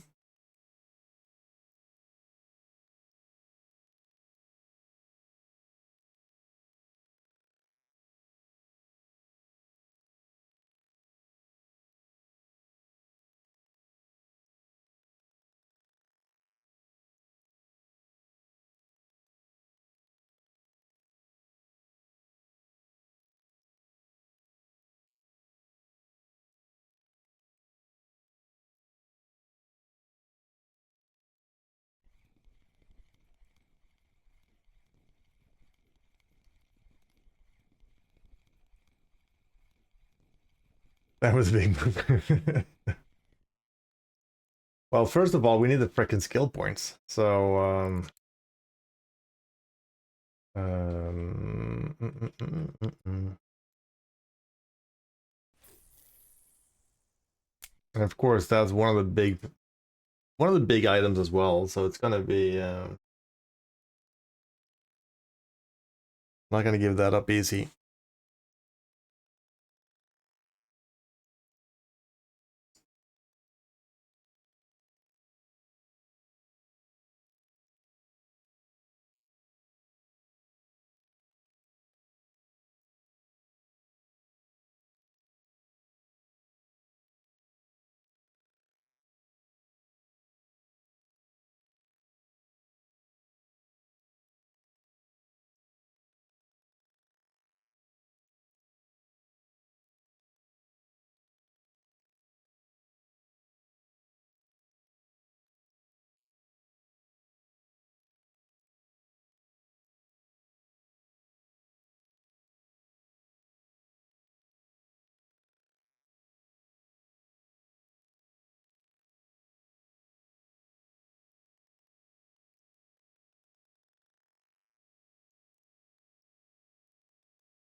Hey, we got it.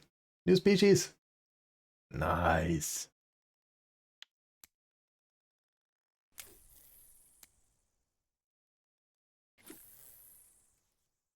That's actually worth money.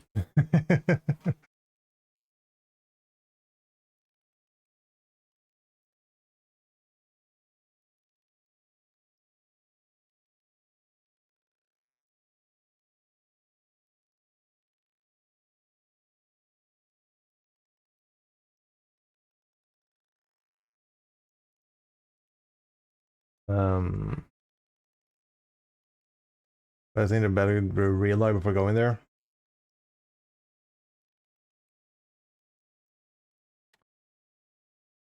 Yeah, before we go to 120. Yeah, maybe.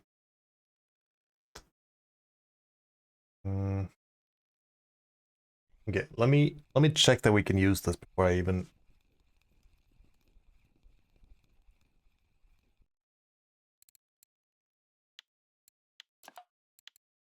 So I'm not use auxiliary. I can use those. Oh, I can use them. I can use them. Okay. Cool.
Freshwater crayfish gives good XP. When they're check marked. And just caught another donuts. 14k XP on that one. Nice. Ooh, 8 kilo halibut.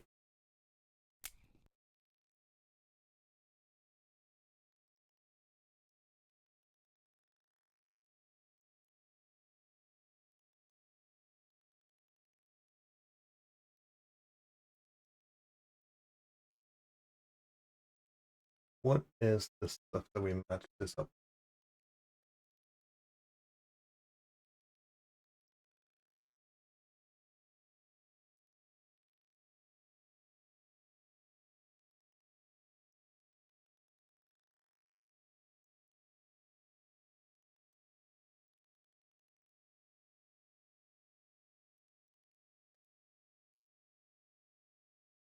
Every hour is happy hour, indeed. 44 on that one. Nice. Okay, tackle. So, what we're gonna need is 1607. Ooh, 07. 1607?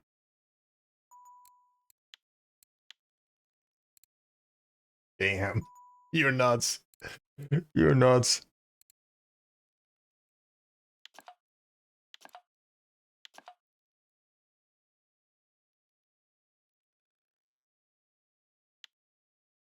Thank you so much. Appreciate that. Good, come back. It's gone. It's goner.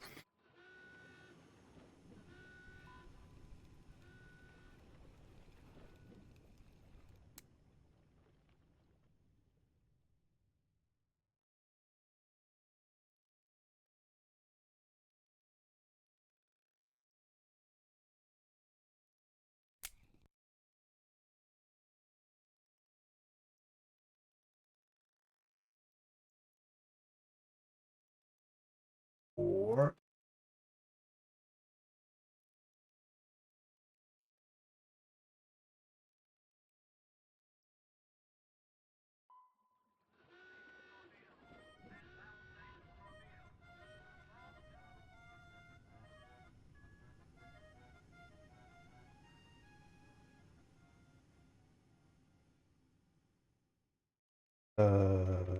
There you go. Actually, I think I've typed it wrong. Come on, space. That's why. So yeah, you can actually search for them, but you need to type it correctly. But I was gonna look at the fire stick. I need an orange one. There we go.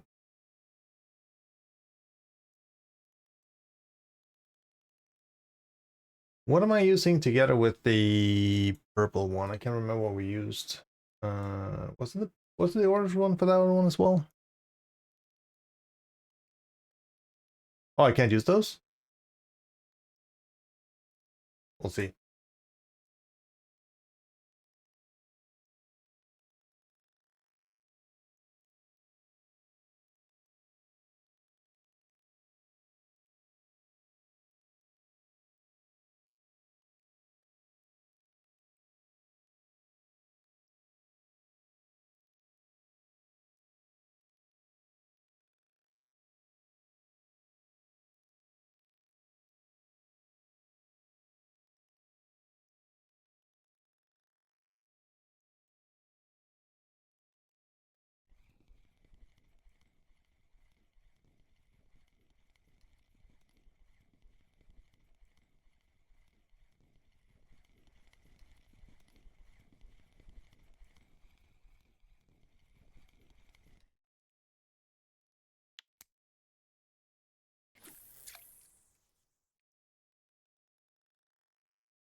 Hey, Millwall. How are you doing? Good afternoon. Fishing is a bit slow. Doing a new account, so we're basically just trying to do the 5-day trips on it. Take advantage of the double XP weekend and everything. See how badly we can screw things up. So it's a bit slow, but we're making progress. So we are, I think we're 3+ hours into the second trip and level 22. So not too shabby. Just downloading the game again after PC rebuild. Nice.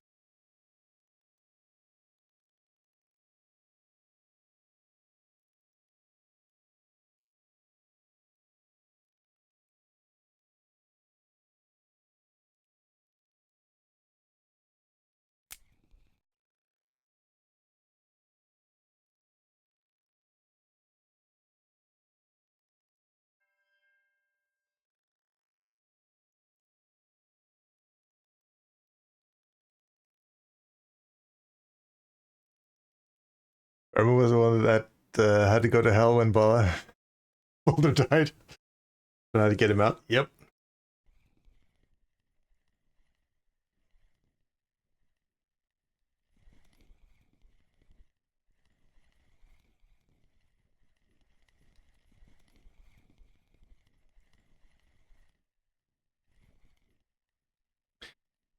Did I ever play New World?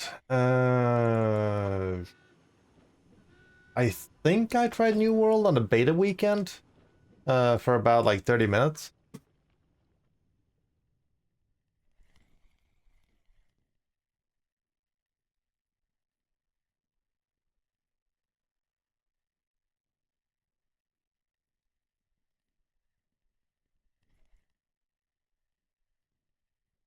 We're gonna start it again in October when it launches on console.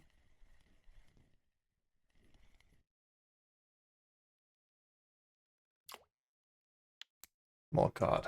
Okay, let's see what time we have. 19 hours.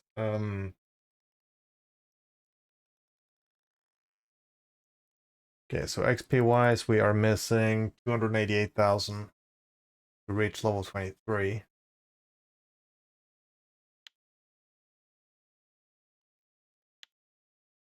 Um, mm, mm, mm, mm, mm, mm.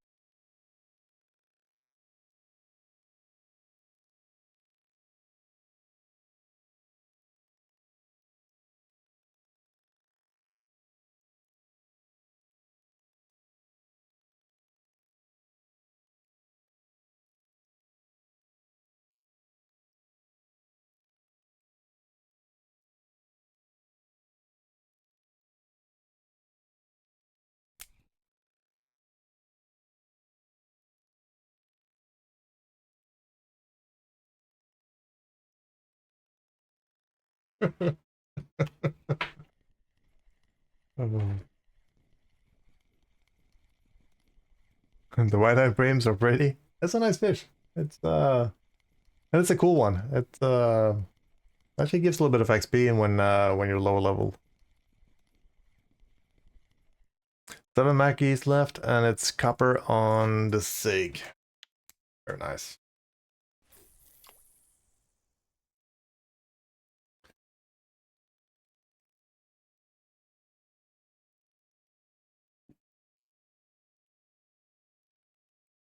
Couple more fish, a relog, and then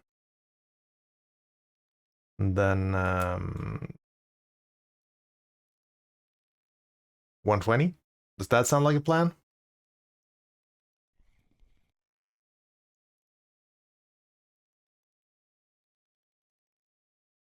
Level 17, so not that much XP. Still on a pretty fish. Yeah, it's nice. It's nice. Just went and fished for them on Tuba. Got the trophy on Tuba here a couple of days ago, midweek, something like that.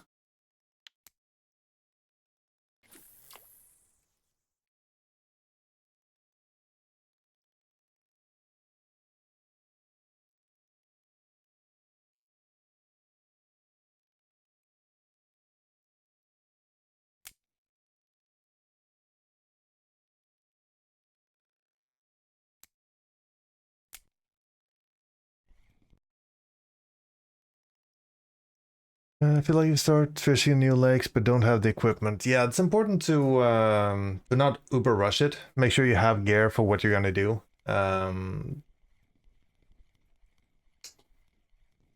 Jumping in with like way undersized gear is just not gonna be a good experience. So, but if you have the starter kits, you can go Olberg and start poking with some of the smaller fish and the bream and those kind of things. But of course, you got carps and everything in the lake, so they can give you a bad experience.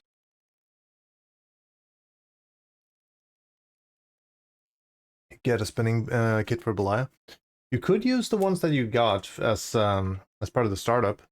I haven't looked at this one actually. 5 kilos. So you can actually use this one, and with a 3 to 10 test, you should actually be able to do some damage on Belaya with this. If you got the setup, that is. Now, I haven't tested it myself, so it's gonna be interesting and maybe try it out on this account when we're done with the craziness.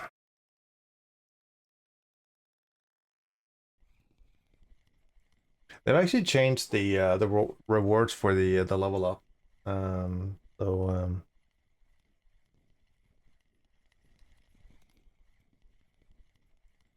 You only have the Corona, okay.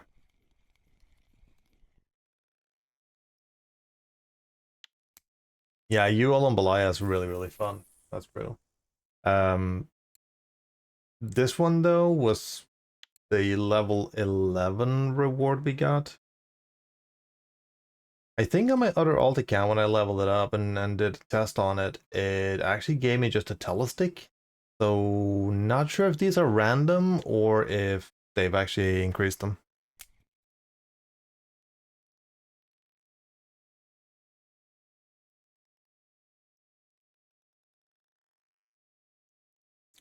Ooh, the level up rewards are random?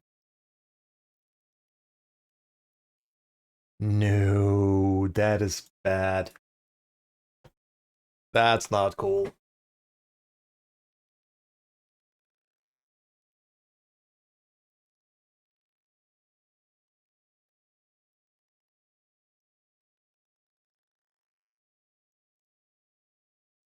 Yeah, there's level up rewards now. That was not in the game when we started Exile. So,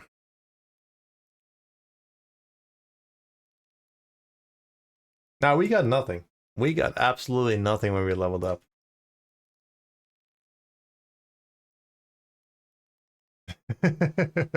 Yeah, I'll send you your reward when I log into the other account. I'll send you some egg dough. So we got a lot of these. Pretty much like all of these were level up rewards. This was level up reward. I have to go back and watch the video, but starting new account, yeah, now is the time to do it.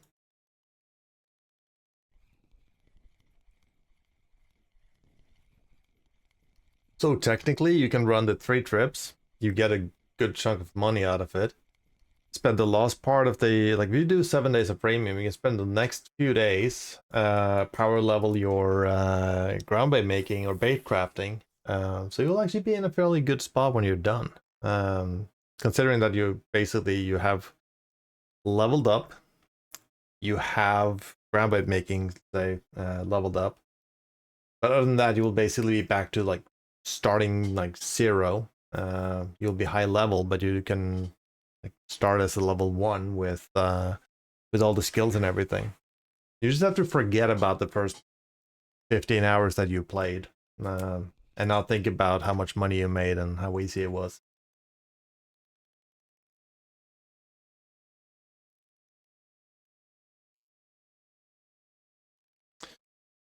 Don't know what they wanted me to do with Mole Cricket at level 10.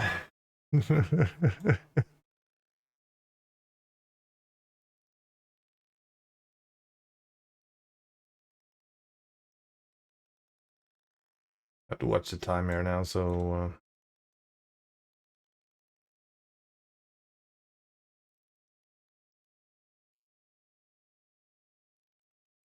but yeah, it's kind of weird that they have the random rewards, but they're not like hard set. Because getting a full spin setup like that, it is massive. This one is actually quite a bit. 5 kilo rod. Ooh, look at these. This is not smart. Load capacity 5. Line 5.2. Get 1 fish and like fuck up here and you break your new rod.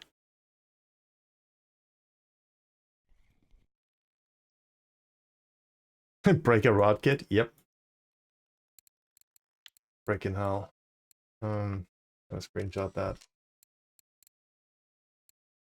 Because at that point, I guess you unlock leaders.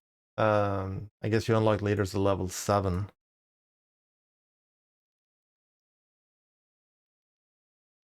You now learn the hard way.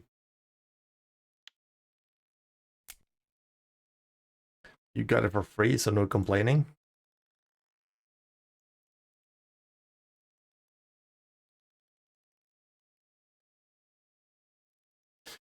The line can be higher than the friction brake on the reel, but not higher than the mechanism on the reel. That's the important thing to differentiate. And there is no set, like back in the days when we didn't have resources, we said 0.5, so like 50% higher is safe. Even though some reels can do as much as double of the friction brake, but you really need a source of information, like some sort of info source on how high you can go, and that's why we have Kill His Jock spreadsheet.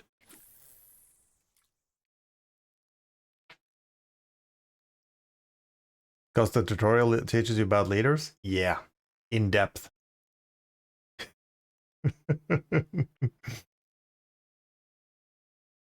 back to 120 and hopefully more luck. Yeah, just gonna do. Yeah, we're gonna here in a minute. We're gonna relog and set up our gear, and we are gonna go back to gonna go back out to the 120.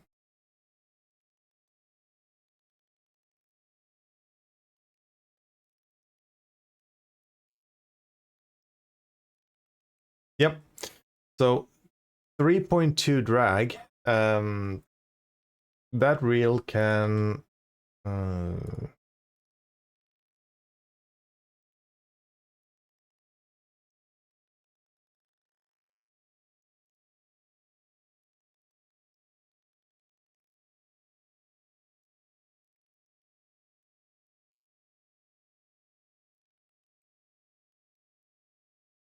Let's see, hit Blackcroft. That would be cool.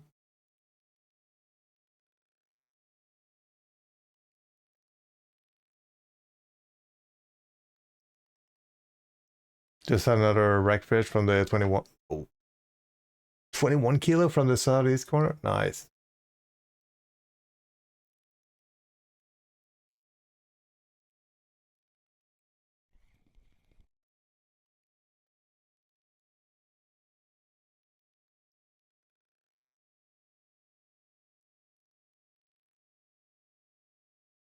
Yeah, that's basically right over here for those that wonders.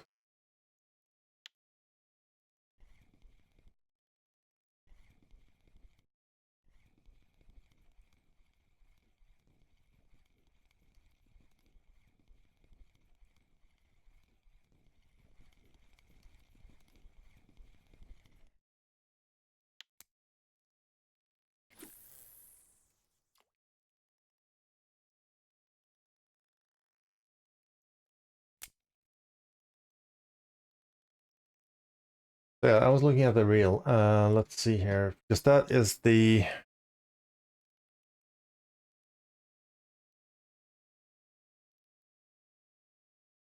So the Spark. That's a good. Spark is actually a good example. The Spark is a 3.2 reel, and it has a mechanism of 3.4. So you have very little to go on that reel. Though if you go up to the Libra 2000, which is the 3.3, the mechanism on that is 4.1. So you want to stay about 10% underneath that. So basically what our forest said is that if you want to stay safe, you want your line and leaders to be 10% below the weakest link. So 10% below the rod and 10% below the reel is where you want to be. So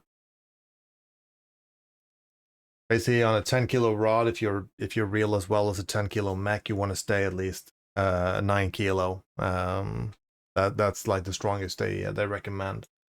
Because depending on what type of materials the line and leader is, like braid has no give, so it will just transfer the weight directly.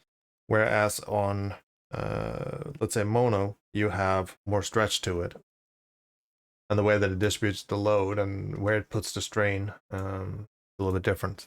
So there's a lot of things, a lot of moving parts, a lot of things that plays into it.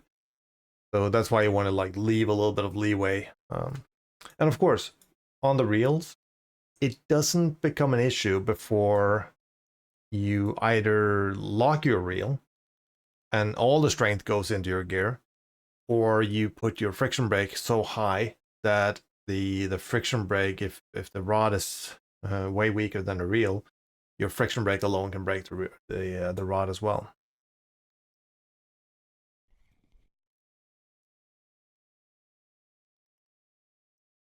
Well, damage will play in as well. There is a well, first of all, in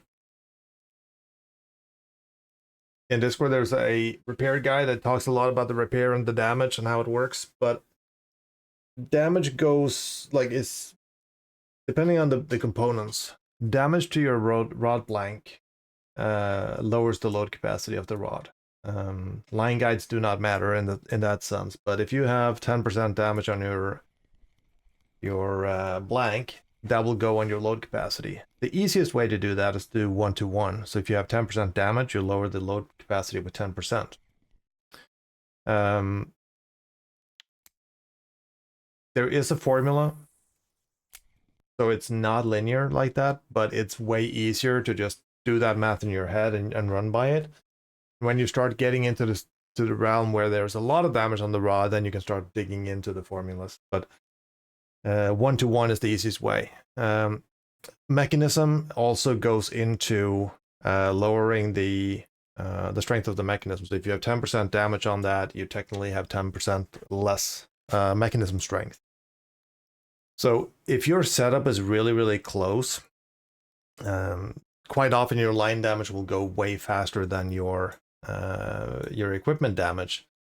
But if you are fishing for a long time, you're getting a lot of damage on your equipment, your line is taking a lot of damage, and now you go and replace your line to a fresh one. Let's say on a 36 kilo setup, you go and put a new 36 kilo line on there. Now that line is fresh, have no damage, and you might actually push yourself over the gear if you have a lot of damage on the gear. So line, leaders, mechanism, and line guide, or sorry, not line guides, blank. Those 4 are the most important ones to look at, and the damage will reduce the strength of those items.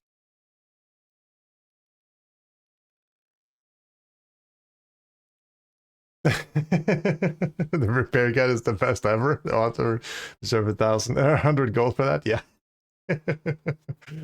Indeed. Great work on that one.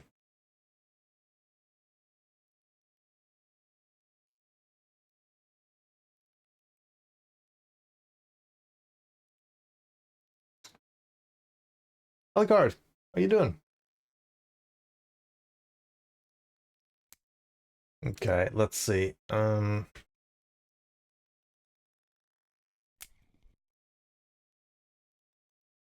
Just came back from IRL fishing. Nice.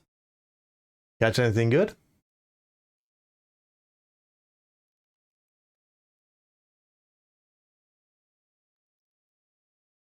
Luckily, your gear is kind of cheap now, anyways. Yeah, it's one thing is that the gear is cheap, but also the money is scarce in the beginning, so breaking stuff still's gonna set you back. So 7 chops in 30 minutes, nice. Just want to make sure you don't break rods or reels. That's why it's important to know your setup and make sure you at least put a leader on that's below your gear, and try to stay about like 7 try to stay like 10% away from the strength of it, but do make sure that you keep an eye on damage, because well, of course this was repaired automatically. Yesterday we had like 1% on line guides at the end, but all the damage on the damage you acquire on the blank, the mechanism, those are the most important components to keep in mind. And of course, the strength of the line and leader.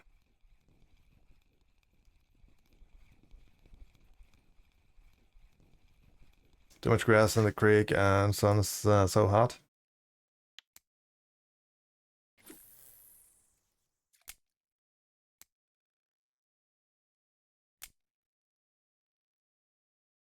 Because you want to keep the 0. Keeping the 0 is actually I prefer having like no broken rods and reels. I just, yeah. Off to watch Stalker. All right, you have fun. Thanks so much for showing up. Appreciate that. You have an awesome evening, and I'll catch you later. Have a good one.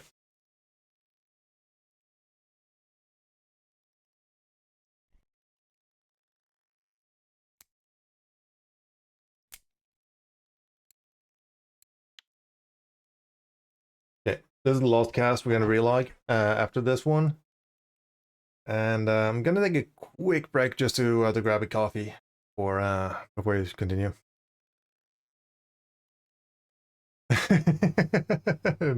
Not a fan, but soccer is soccer.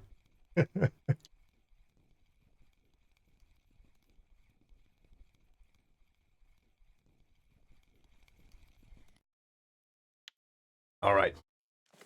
Let's quickly do a... I'm going to do this. I'm going to do a quick sign out. Just holding shift to do a log out and not a shutdown. There we go.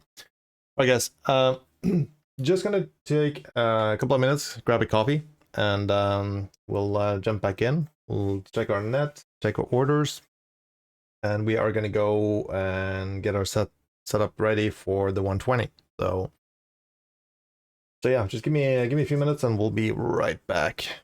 Hey Mort, good afternoon. How you doing? All right, I will be right back.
Alrighty, we are back. Hey, Sodas. Good morning, good morning. How are you doing? Right, let me just log back into this thing. Do this. Go.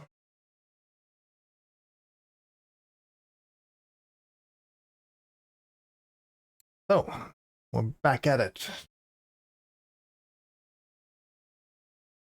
So, 3.5 hours done of the second trip. Yep, we got 1 hour and like some minutes left. Okay, let's go ahead and check this one first. Okay, wolfish, nothing. Safe. Nah, we only got one. Okay, this is bad. We got nothing. We got absolutely nothing. 1,200. Yeah, it's way worse than yesterday. Way worse. Oh shit, can't go yet. We need to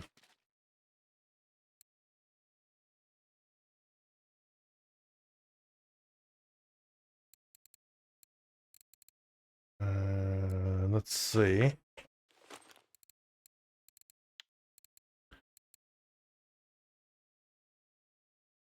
So yes, the only thing we got set up for now is the PayPal stuff. I haven't really looked into options.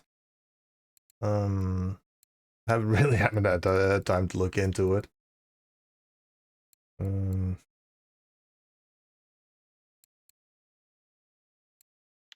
Okay, so we can't use auxiliary hooks. We can use the tubes.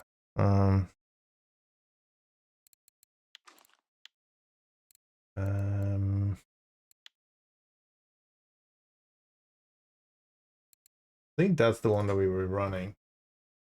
Should I go and get what else? What other attractions should we have?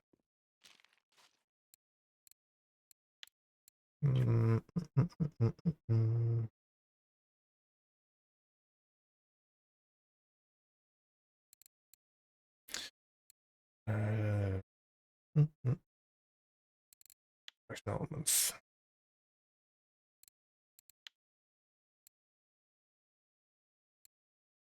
I don't remember what we used on the black one. We could use the beats, but I'm not gonna spend too much time on this thing though. But I just don't want to waste too much of the silver. Let's see here. Quick. What the? Holy shit! 10 gifted, Captain. You're nuts. Thank you so much. Absolute legend. Thank you so much. Do appreciate that.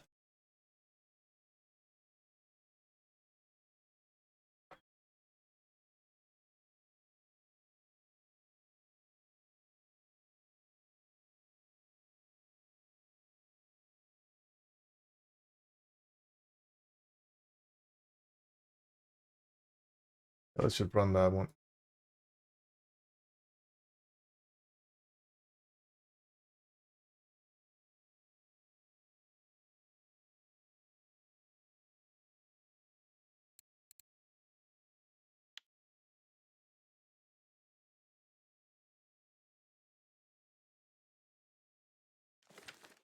You need to spend some of that money too. Oh, I really appreciate it. I don't have words. Thank you so much. It means a lot.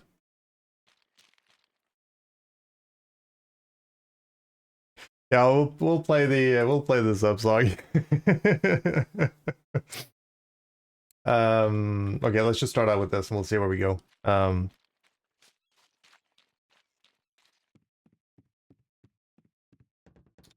Get out there. We didn't make money. 1,200 for the first 3.5 hours. Oh.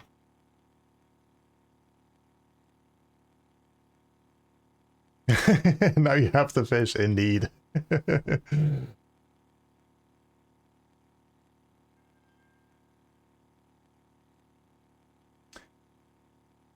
Compared to what we had yesterday, we had 20 3, but of course that's with orders as well. So hopefully the orders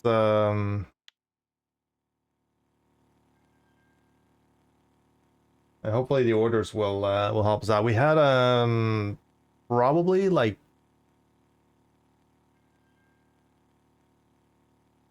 Jeebus.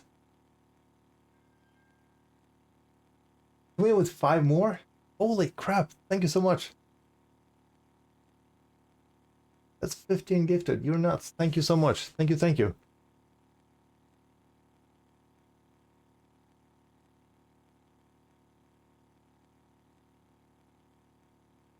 No time for fish. Yeah, you should fish. Thank you so much, buddy. I do appreciate it.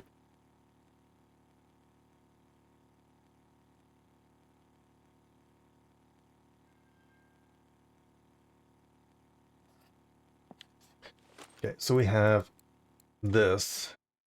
Okay, so this is not overloading. This is 3 grams, 6 grams, and then we are 30, almost 40 grams overloaded. That should be, ooh, that puts us in the red.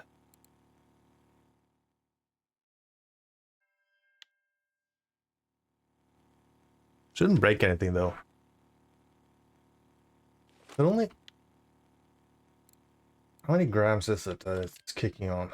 Okay, so it doesn't like that one.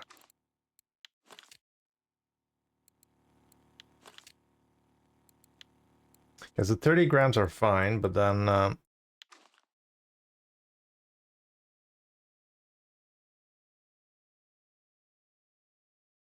Daryl, coming with the 2 months.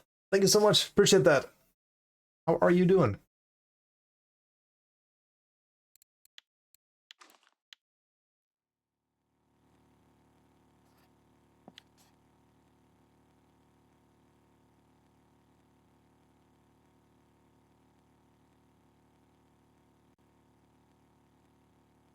Doing good? Awesome.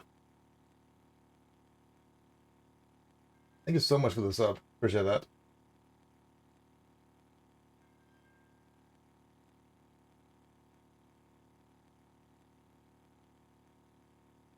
Doing some fishing and coffee. Nice.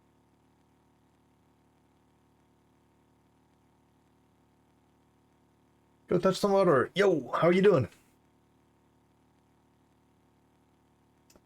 All right.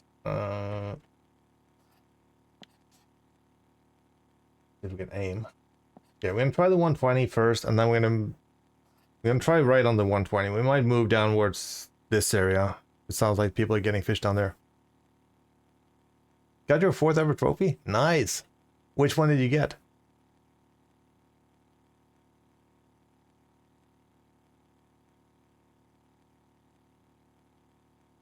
Oh, you got the rough. Nice. How are you doing? I'm doing pretty good. Doing pretty good. So we're fishing, having fun, making some progress. Well, that's good.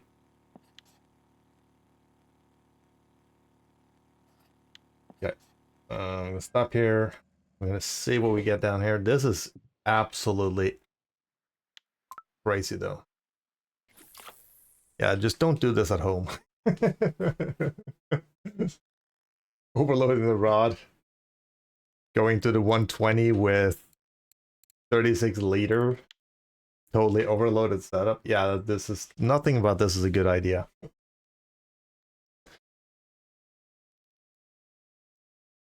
Okay, so you got your mosquito rough. Chinese sleeper, do you have those? Chinese sleeper on mosquito is actually a good one.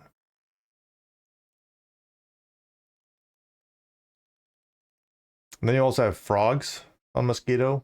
The Ide is a pain and a behalf, so if those are active, I would jump on those if you got the gear. Time to feel how it is. You break a rod. Let's hope not. That means we're not going to land the fish, so plan is to land whatever fish bites. So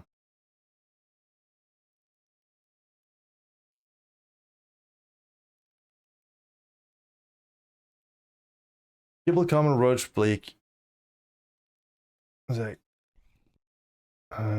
Gibble, common roach, blake, and rough. Yeah, I would do Chinese sleeper, frog. Birch is another one.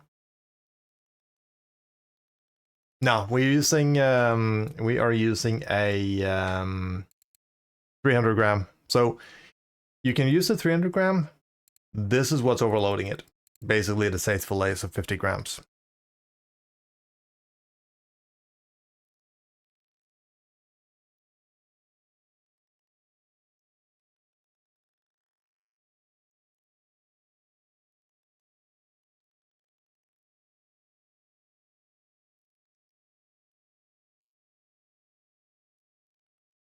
So 8 fish in happy hour. Slow, but another small northern wolf. Nice.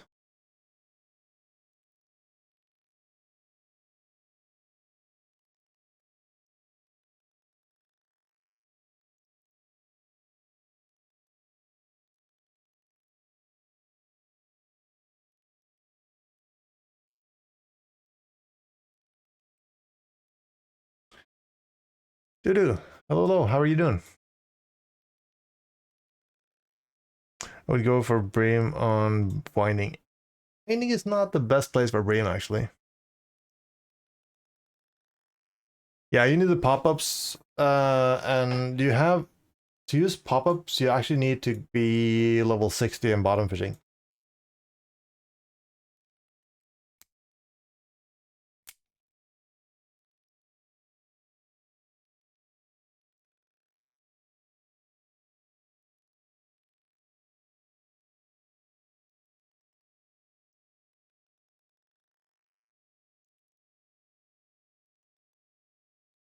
Oh, level 4 hype train?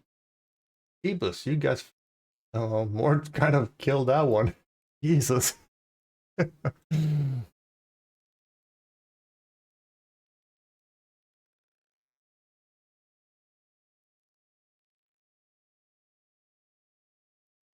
Tough, tough. Toot toot. Oh.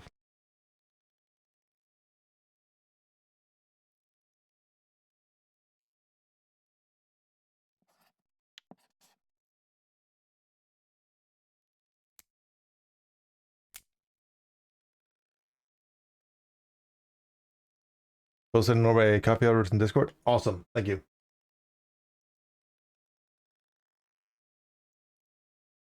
If anything updated since we were there. We're like short on everything. We need to get something on there.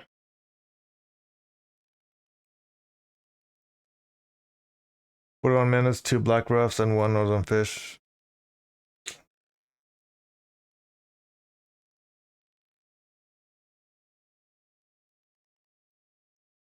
Yeah, the downside with being here for me is I don't have the drop shot, of course. So we are...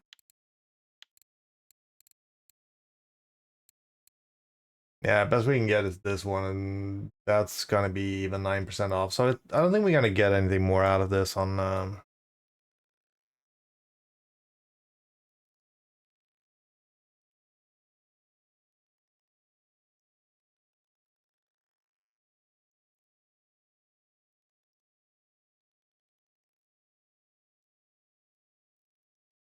Oh, you can use creme brulee pop-ups?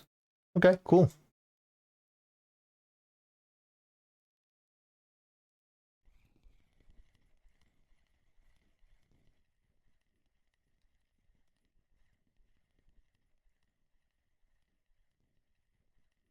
Got trolled on a blue tag whiting yesterday. Ouch. Yeah, those are not fun. But hey, at least it's a trophy.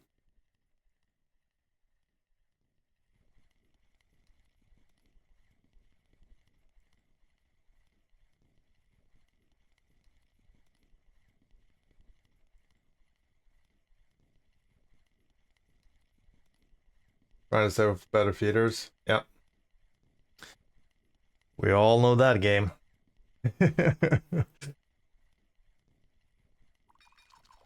Best you can do is fish for stuff that is like stuff that actually produce, like mosquito, a lot of the smaller fish species, like rough, the Chinese sleepers, those kind of species are really nice because they actually do pay well, and you level good on them. For winding, um, using red worms, setting up with the tent, depending a little bit on which one of the spots that are active. I think it's 118 right now, 118, 124. Just 12 clip, sitting there with red worm. Good chance for a few different trophies. And it's actually half decent silver. And normally you also close a lot of cafe orders with that.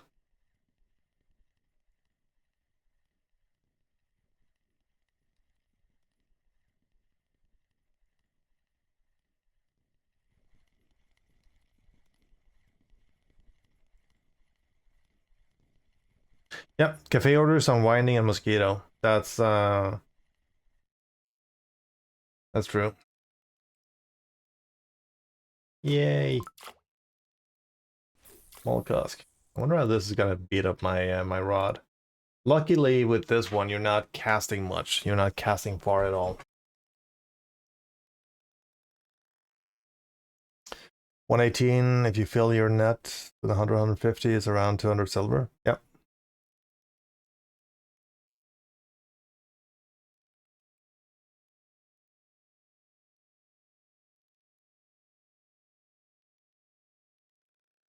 Picker rods, are they good investment? Yes. If you buy proper rods, they are a good investment. I'm using picker rods on my alt, or sorry, on my main account all the time. But it's if you're gonna buy some cheap ones, I would buy proper rods if you're gonna buy the picker rods. Ideally, I would go starter kits and grind my way all the way up to carp rods. That's probably what I would do to save money and buy the proper stuff, either carp rods or the bunny pickers.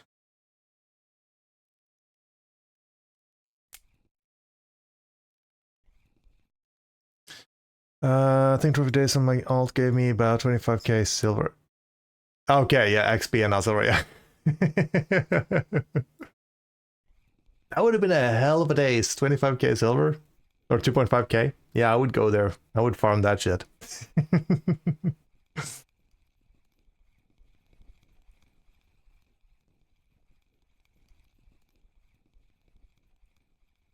You found the creme brulees and king boilies. Yep.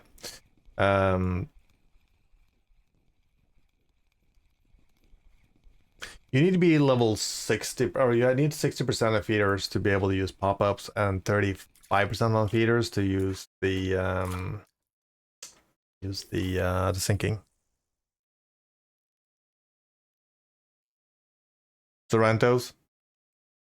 I have those on the other account. Like my main account actually has Sorrentos in the inventory still. They do actually work pretty well for smaller stuff.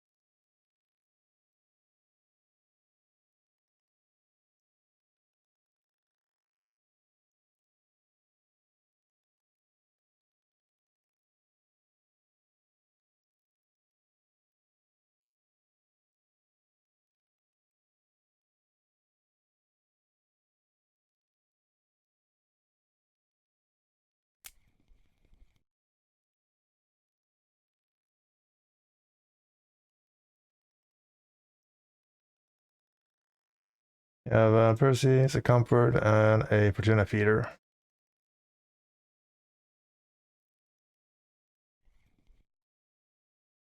Yeah, the Fortuna feeders are nice. So you actually got gear to fish quite a bit of stuff in there. I think the important thing is not to... A lot of folks are in too much of a rush. They need to, like, people have a tendency to always need a, like, extra couple of,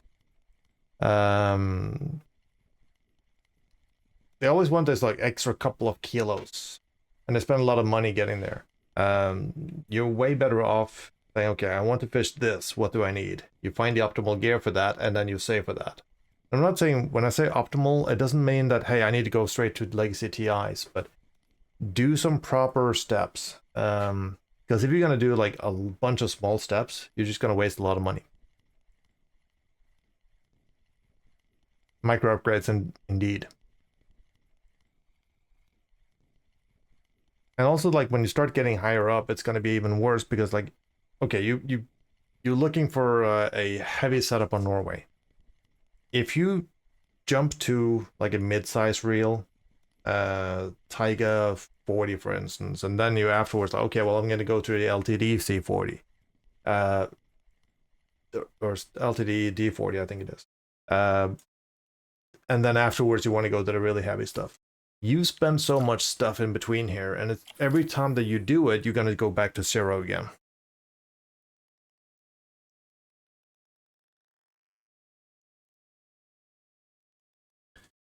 If you got the Fortuna feeder, I don't have the strength of it on top of my head. But if you have gear going, I would say around 23 kilos and up, you can technically go for carbs. Regal to LTD is pretty good, yes, but the LTD has limits when it comes to big fish. I know it's a lot of folks have different opinions about it, but I've had quite a few folks now with LTDs when they run into big fish. It's not up to par when you come to the really big fish. So spending 45k instead of just saying, hey, you know what, I'm going to grind all the way up to 89k. Because when you buy the LTD, you're starting back to zero to grind up to the really heavy ones. So, and when I say the really heavy ones, I'm talking like Imperial or the Brelica. Oh yeah, like I know the LTD is great, but when it comes to like really heavy stuff, that's where you hit the limit on it. So I'm not saying that it's not a good reel, not by any means.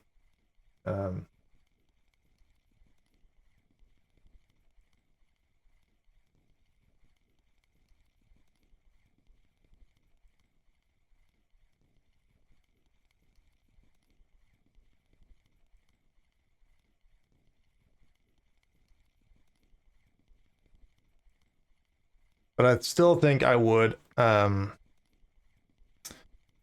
no, I'm not talking about trolling either. I still think I would recommend spending the extra time grinding the way up in over buying the LTD. And like I haven't directly tested the LTD, but basically what I've seen as far as the numbers and the feedbacks that I've gotten on people that have been using it, with everything taken into consideration, the cost of the reel, the cost of the repairs, the damage rate, and all that stuff, I have no problem saying that skip the LTD and run straight to the Brelica. It's going to be better for you in the long run, but everyone have different paths. Everyone have different opinions about it. And like we say in Norway, some people like some like the daughter, some like the mother. That's just how it is. Yeah, 100%. I would recommend the Brelica. And yeah, there's the. I was just gonna do that. Thanks, Moss. There's a YouTube link. We have a video in there comparing 3 of the heavy reels. At the time, I had the Triumph, the Imperial, and the Brelica. So we have a test on them. Some of my thoughts, some of the data on them. So yeah, worth a watch if you're looking to buy heavy reels.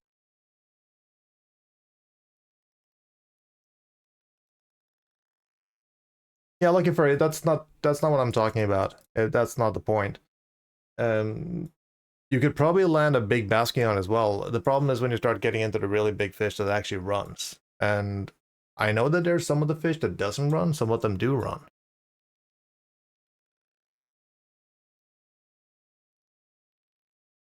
You never heard that? You never heard that from us?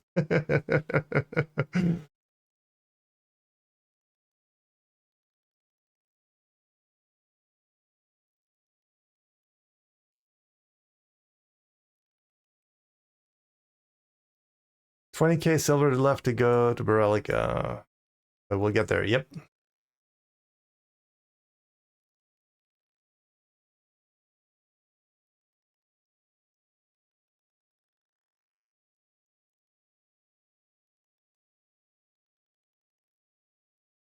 Uh, 400 Lucerdi real or 4,000 Lucerdis? No. The Lucerdis are 4.9 kilos. Lucerdi 2 4000S. Depends on which version, but yeah, you have 5. That's a 5 kilo reel. No, you cannot. The Lucerdis, they will be max liter. You can like run safely on Lucerdis is 5 kiloliters. That is on the Lucerdi 2, Lucerdi S2. It's 4.9. So yeah.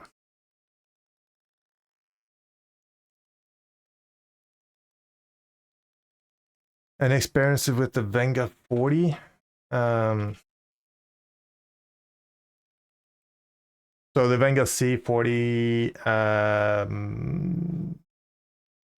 No, I would not. I would not go Venga C40.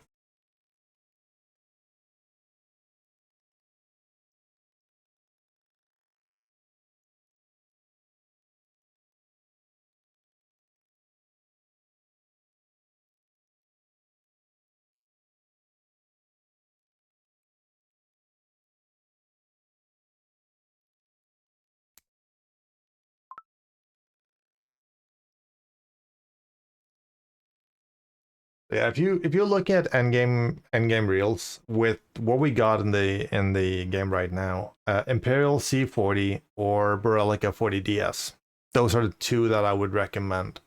And for my taste, and based on my testing, and well, of course, I spend more time on the Borelica now than when I made the video, and it just emphasized what I saw with it. Raptors are fun. There's actually, if you read the comments on the video, there's actually been some questions about it, and I also posted up some answers on it. But in short, it's an expensive electrical toy. It's expensive to buy. It's hella expensive to repair. Is it fun? Yes. Is it handy? Yes. You can reel in fast with it. I don't like it personally when it's fish that goes over 150 to 200 kilo. Then I would much rather have the Borelic at that point. With the damage, you need to fish really efficient with it to make it worthwhile. So I don't feel it's worth it.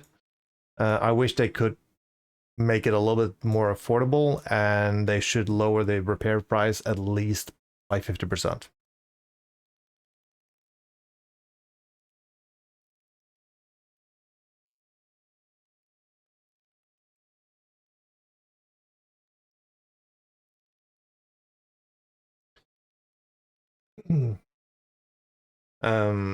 Just to touch on the whole Venga C40 versus C30. The 40 has an extreme test, which means that it's going to be useless on catfishing like all the other ones. Even the Venga C30 has a really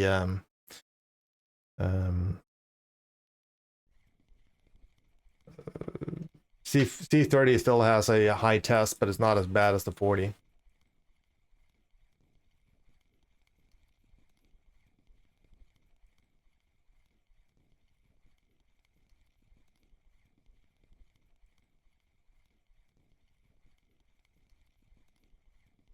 Well, the funny thing was that you're 100% correct. People tend to love what they got. I am not afraid to say that some of the stuff that I got in my inventory is utterly trash. I bought the new rocket jet, don't like it. Bought the Goliath, definitely don't like it. A lot of my decisions on these are based on how they work for me. The Triumph works great. It was the first one that I had. Luckily, with this video, I had a chance to try all three next to each other, and I actually saw how they did work next to each other and with my type of fishing. I've seen people get more damage on, let's say, the Triumph, because that's a good example, actually. I've seen people use the Triumph, and after a few fish, it's utterly, like, completely trashed. They have to go and repair it. Mine hardly took damage on it. So it has to do with how you fish and how it holds up and everything. Now, the amount of damage that I put on the reels versus, or like compared to each other, is one of the big factors. I know that the Imperial can be fixed at the Beluga store, 20% off, but for me, it acquired accumulated way more damage than the other, like the Borelica did. So, but yeah, people tend to favor their favorite,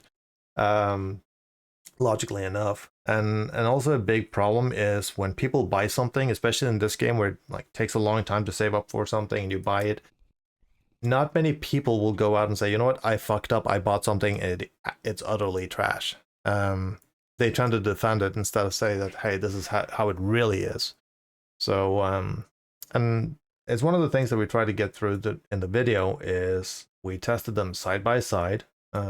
Luckily, I managed to get like fairly decent fish on all of them, and I managed to spend some time with all of them and rack up damage and look at the repair cost, the damage rates, and all that stuff. So, but again, it's at the end of the day, it's down to my preference. It's down to what I liked and what I valued in the reels. And of course, my style of fishing. Someone else might have a completely different style of fishing, and the Imperial might have been better. Now, when it comes down to the numbers themselves, the Imperial and the Borelica are the two to choose from, in my opinion. You're not going to go wrong with any of them, but there's better decisions than the little bit lower things. I still love the bamboo rods. Yep, they're nice.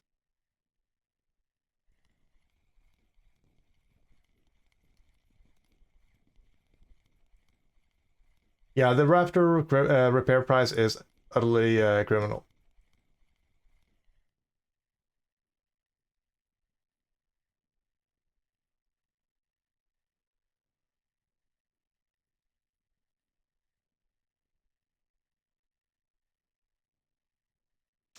Let's see. Only thing I've noticed is ball bearings.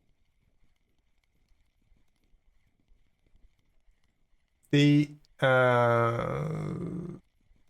ball bearings on the Raptor, you can't repair the Raptor at the Beluga store. But you can go to, oh, can you? No, you can't. It's only Beluga reels that you can go there with. The thing with the Raptor is that you can go to Winding and Oldberg. So you can actually save a little bit of money on that.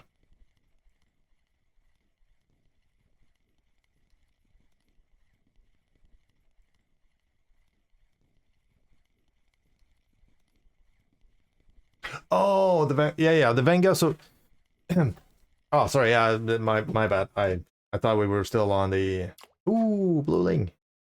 Nice. Not the craziest XP, but like 47,000. We'll take that. But yeah, so all repairs for Beluga reels. When you go to Ladoga Lake and you repair there, you get 20% off. Actually, 19% off on the repairs. So that's an upside with all the Beluga reels. Same thing as you have at the Salmon shop. The thing though is when I look at my fishing with the Imperial versus the Borelica, I'm hardly taking damage on the Borelica. So even with a lot of big fish, it's the amount of damage that I've racked up on that is like minimal compared to what I've done on other reels. So yes, I don't have, like with the Borelica, you don't have a discounted store. But like I said, I've hardly had any repair on it. Now, when you look at the Raptor, I've not used that even close to the amount of what I've done with the Brelica, and not even made half the money. Hard to say how much you actually made on each reel though, but I just know for a fact that my money comes from the Brelica, not from the Raptor. And now I got a repair cost of close to 50,000 on the Raptor. So, a fully damaged Raptor, like I'm not saying fully damaged as in broken, but a properly damaged Raptor, where you kind of like min-maxed and put a lot of damage on it, you're gonna look at somewhere between 50 and 75,000 to repair it.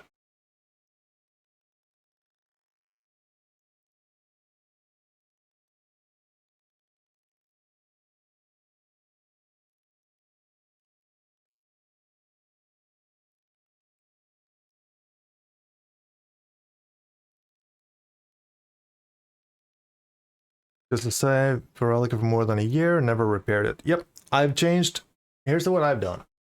I've done grease once, and since I was running the grease up to 50%, actually twice, and I repaired the ball bearings because I tested how it actually works when you don't switch the grease out until it's like hitting 50. So yeah, the same thing. I have not repaired it yet, and I've been fishing a lot. I've been fishing a lot on Norway, and we've had quite a bit of big fish fights on it, both successful and failed ones. So even with getting spooled on it a few times and like fully getting spooled, it still haven't like broken the friction brake or anything. I can't remember off the top of my head. There is some comparisons in the video on them. Yeah, the grease is the only thing. I don't even think I've replaced the friction brake on it yet. Right now, my mechanism is 26 or 27.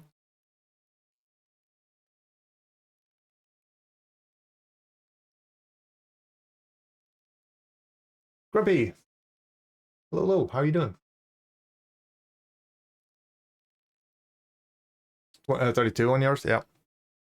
And I'm doing pretty good.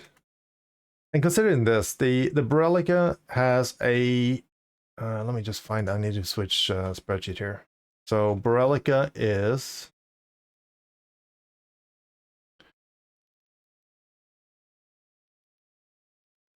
not fluent in Russian, so give me a second. Okay, so it's 450 kilo is the mechanism on it, plus minus 10. So at 25%, there's still a heck of a lot to go on before you start like getting down to the 200. So you can actually run it up to 50% before you start getting into the realm where it's going to be weak compared to your lines. So not saying that you should run it to 50, but even with 25, it's going to be a massive fight before you're going to eat up that much of the mechanism before you land the fish or you fail it. So you can run that one pretty extensively before it becomes an issue.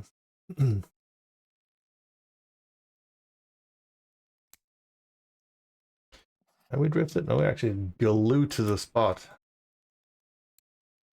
Okay, so we've gotten... that's on the hunter. That's on... my bad. That's on the hunter. That's on the hunter. Okay, so we started here with the cusk. So we've had a few fish down here, but nothing. So that's the third saith. We get one more saith of like proper size here. We can actually land at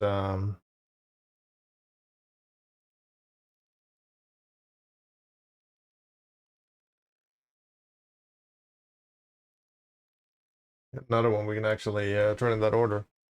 And where are we doing with XP? We are 141,000 left. And we have just under an hour to do so.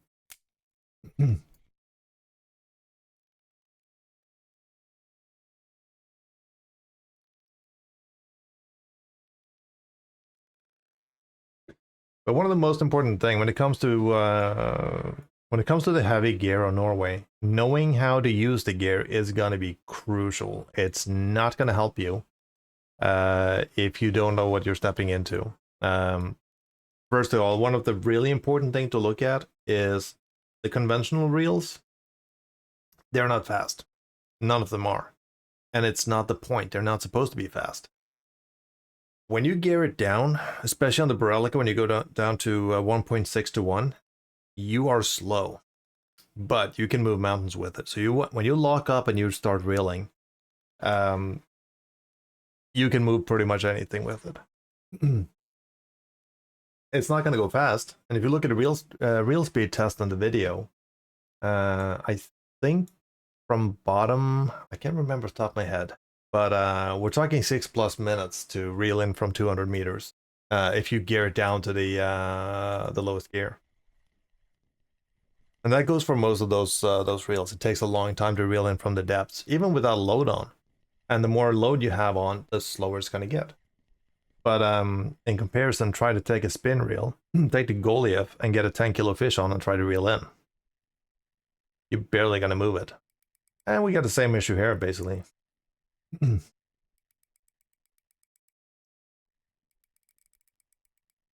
Okay, to free yourself from snag, first of all, if you're snagged, if that icon down in the corner, yeah, if you just leave the map and come back, it automatically frees it. If the icon is red down in the corner, the one that shows the snag, you can lower your friction brake and right click and it will try to snap it off. And you just increase your friction brake, make sure you don't break anything. If it's on float, don't do it because you're gonna like break the line or in worst case, break the rod. But if you can't move anything, you don't have the fish icon, you're stuck, and the snag indicator is not there, you have what we call a ghost snag, and you cannot get free from that.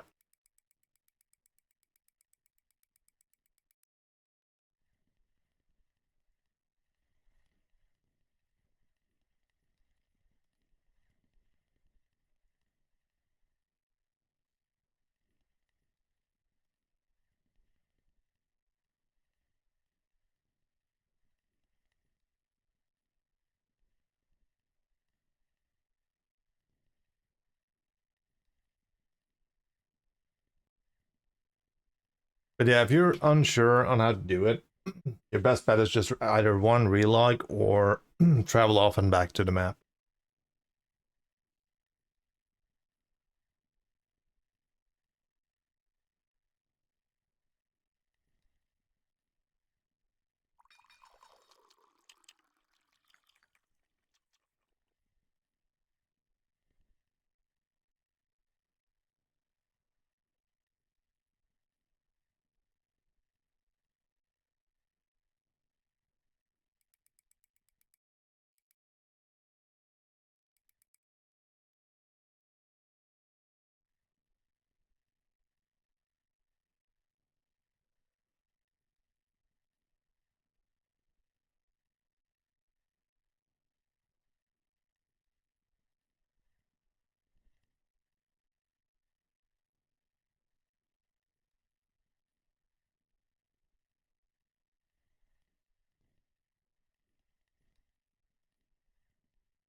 Come on, who would ever snap a rod for snag with a friction brake still on 30? That would have to be a real idiot. Oh wait, that was me. Oh my god. Yeah, Alexis, my better half, she broke a telestick.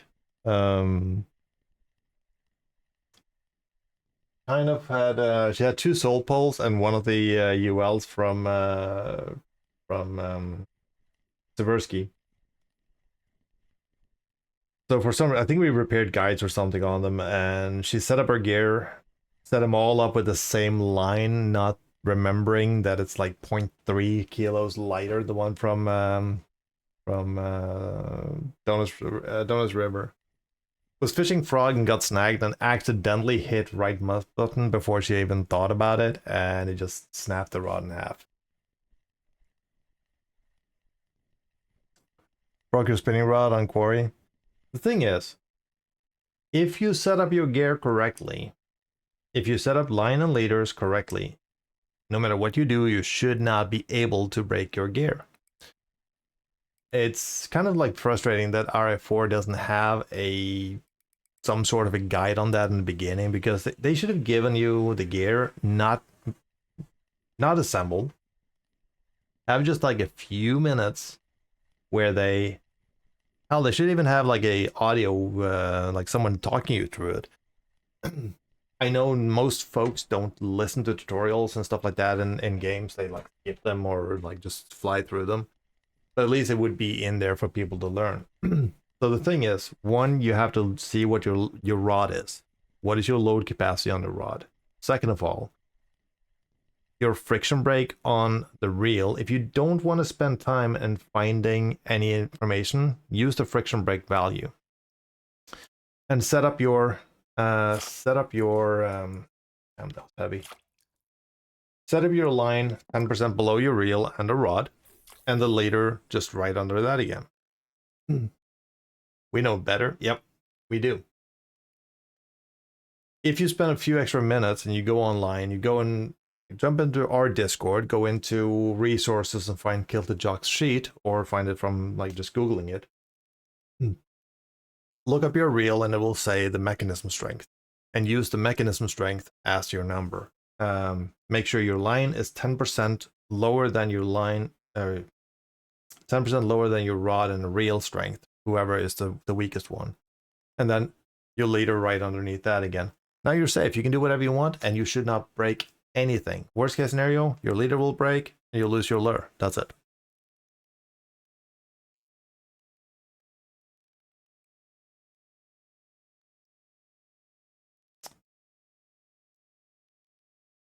Why are you fishing with that kind of gear? This gear right here? Because I'm on a new account, which is level 22.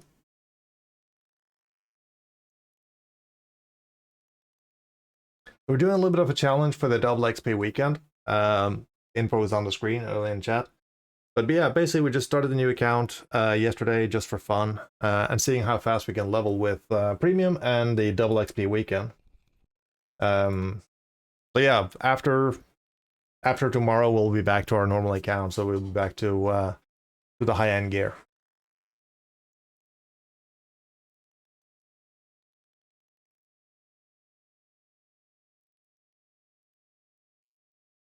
This day is much easier because of all the YouTubers channels that gives info. Yeah, that's true, but you actually have to go out of the game to find it. They need something in the game, because not everyone, like some people just download this and start playing it. It's also why we have a lot of accounts that die before they even get started.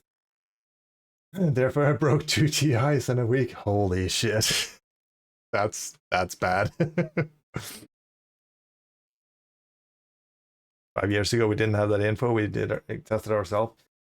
Yes, we did, and also we developed these rule of thumbs where basically we said, okay, you know what? If you are on a 8,000 reel, you can easily say 0.5% or like 50% more. So you have your friction brake at 50%. That's pretty much the safe limit.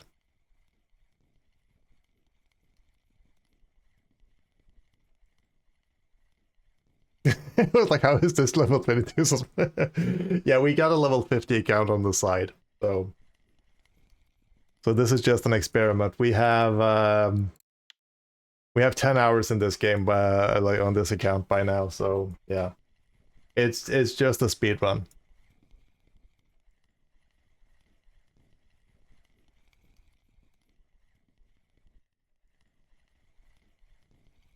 Yeah, Loki Doki had a lot of videos.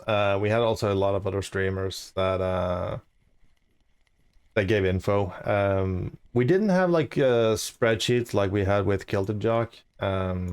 a lot of information has come out over the years. Some is from players testing, some is from leaks from RF4, some is from like ex-employees. Like it's just a whole bunch of things that comes out. So it's now it's more organized. We have it in a spreadsheet. It's kept updated. Ooh, 72. That's Let's go. We can make it. We can make it. Oh, this one is having better fish than I had last night on the 120.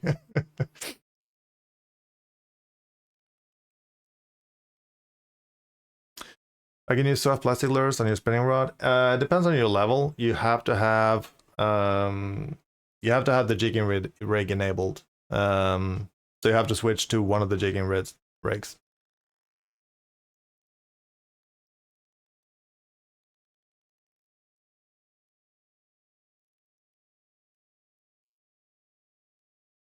I have one spreadsheet of yourself or your own. It was like 10% of what we have now. A lot of folks had a lot of stuff, and I had when I started out, I had my own little archive of 2,000 post-it notes. You're sitting on stream, listening to folks, you're learning things, you picked up stuff, you got a spot like on the fly, and you jotted it down on a note, like a post-it note. And I remember like every now and then I had to go through and take all this like handwritten notes and get them into Excel and whatnot. So, and I was when we started out, we didn't do it so serious. With like it was just playing around with it.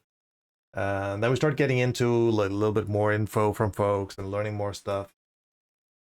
After a good while, we took a break of about a year, and I came back to the game around the time that COVID hit. So in February of 2000 or something like that, or 2020, sorry. That's when there was like quite a bit of streamers and whatnot that we could watch, and more of the information that was coming out was more like organized. That was right after Amber, by the way. We also had before that Dream Trip and a few other guys that were streaming for RF4. They were holding like pretty much like weekly or like it was more like daily competitions. There was like non-stop competitions running every day. That was official from RF4, hosted by streamers. It was extremely fun. 300 people in every single comp. Prices based on how many participated. It was fun. A lot of information came flying out of those.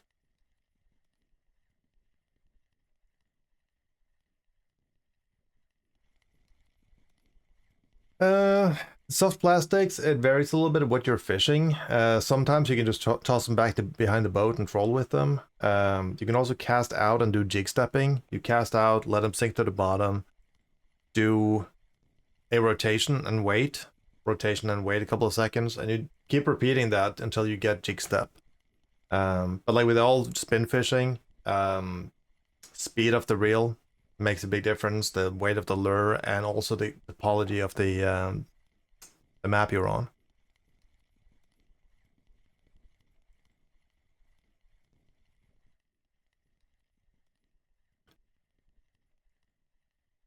We started to record every fish condition, baits, and whatnot in Excel. Yep.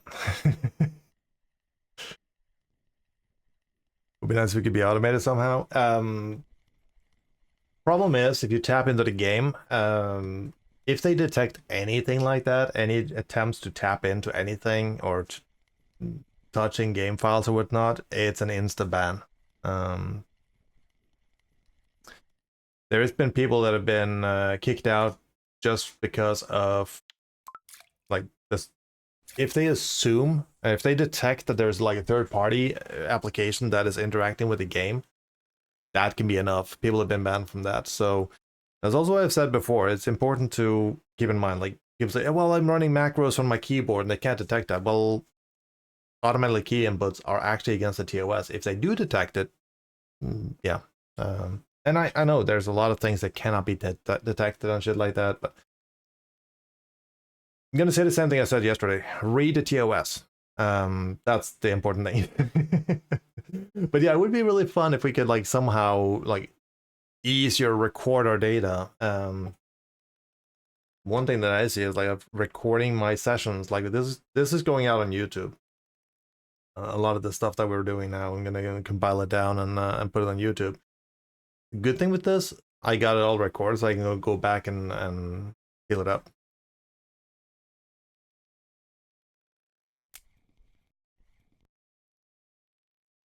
I have not detected your speed software yet.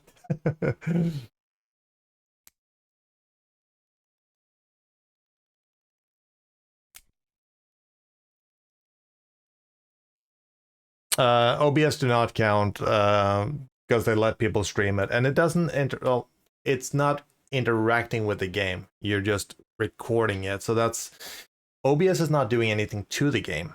That's what it like. That's where it differs.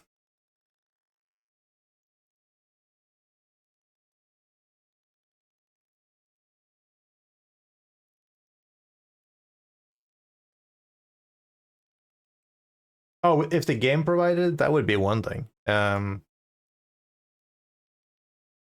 just see that like I don't think they would be even considering making it easier for us to learn anything about the game. Like it, even when they're doing patches, they tell us about the broad strokes and they want us to experience and figure out the rest. It's also why there's a lot of vague stuff in the game and a lot of things in the game that's not documented.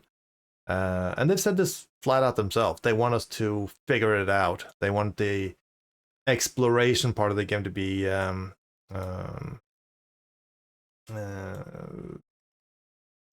be one of the big things. The exploring, figuring out things, learning things, and of course sharing stuff. Easiest way to get perch on Trophy Unwinding. Go all the way to the end of the river. I can't remember the spot right now, but at the end of the river, you stand almost to the edge of the map where the river flows out. You cast upwards towards the fallen tree and do jig step. I got mine back in the days on Red Maggot. So I think it's 4003 if I'm not mistaken. Basically this is the one. This one. The 6 is what I got mine on. And I think I just cast it out and it was straight retrieve. Can't remember the speed though.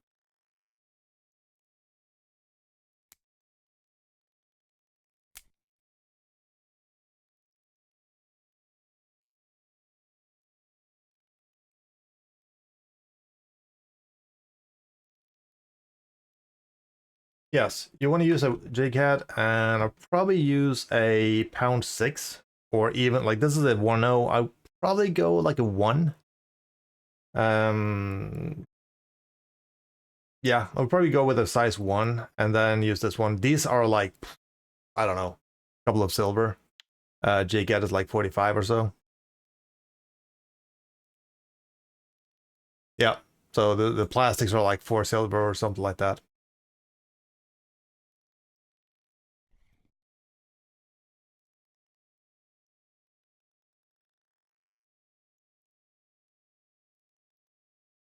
For the trophy hunts, if you're going for the card and stuff like that, I do recommend like looking in Discords, looking at VK, use the different sources of information where people post spots and trophies and whatnot, and just skim through and see if you can find active things. Quite often, finding something just on a whim, it's not always easy unless you've gotten into the like habit of chasing down things and hunting down things.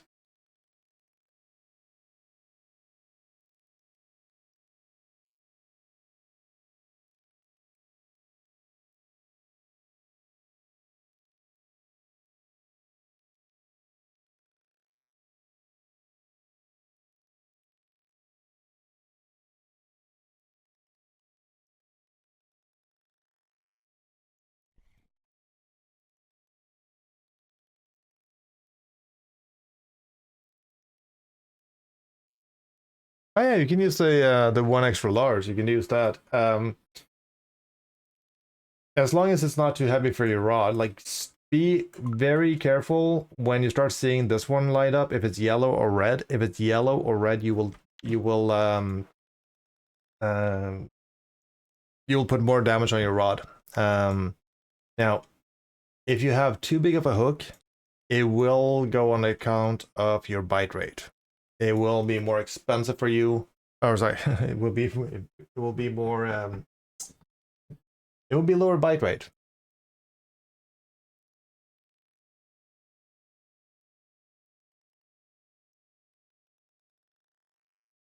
And if you have the yellow or the red, yellow will put a little bit of damage on your blank. If you go into the red, it will put more damage on your blank, and if you go too far over into the red, it will snap it.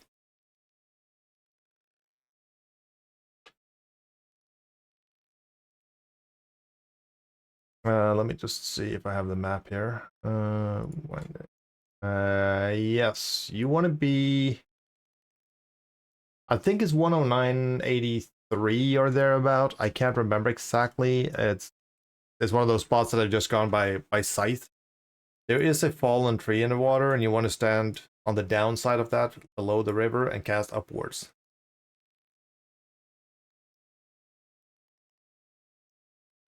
But again, I got no clue if that spot is active. It's at least it's been one of the good spots for it.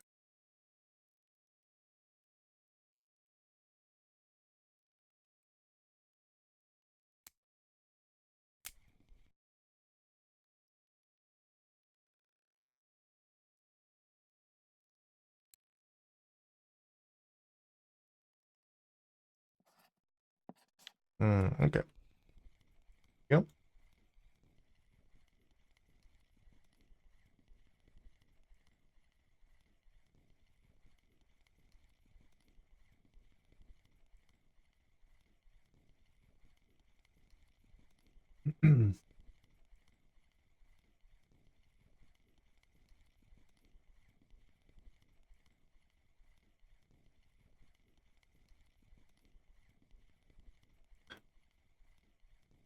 Well, less than 30,000 XP to level up.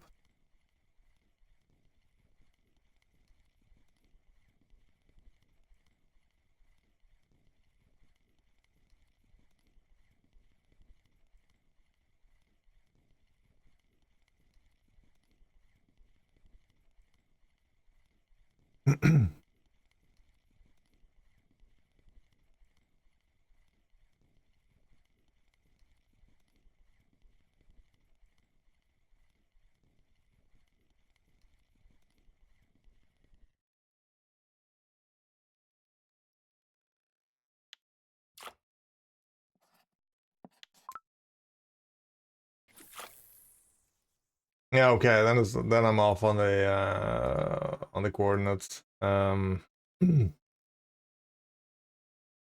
I need to be on the map. I can't remember the coordinates off the top of my head.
Excuse me.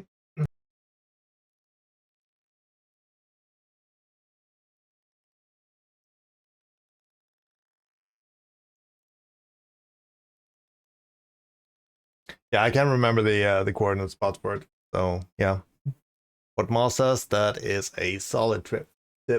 So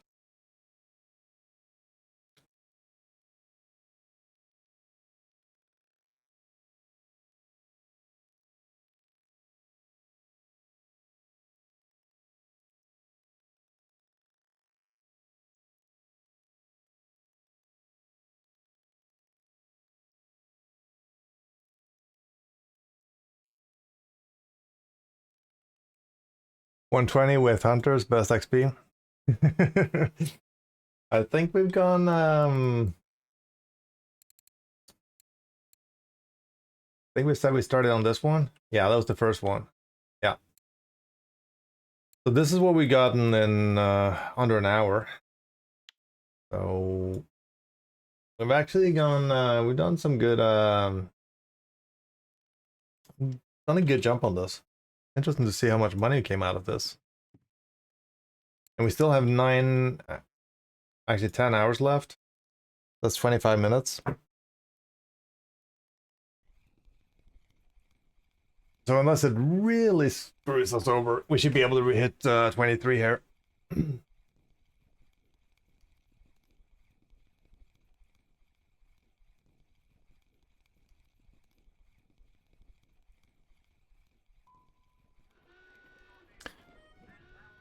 5.8 blue link, nice.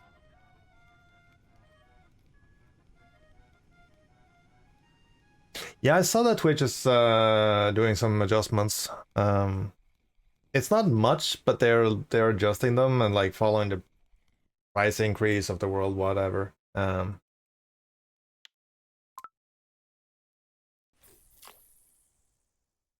They've done so much strange stuff with the sub stuff that I don't even know. Oh, I have no clue what retrieval speed I was on. You just have to experiment a little bit. Probably between 15 and 25 somewhere. About 30%? Holy shit, I have to go back and check. It's different from country to country.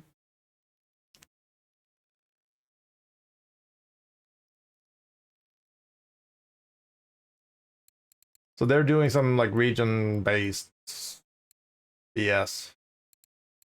Okay, 309. It's not good, but 1500 now. So yeah.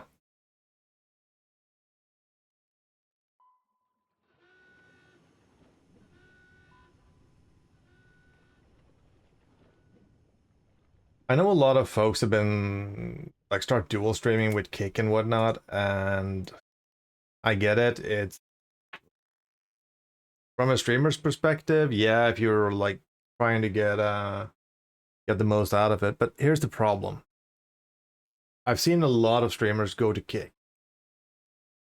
I've seen channels with 100+ viewers start dual streaming, get people over to Kick. They got 16 viewers on Kick, and they got like hundreds on Twitch. So if anyone watched Shroud back in the days, he had like 50 to 100,000 viewers every single stream. Microsoft bought him.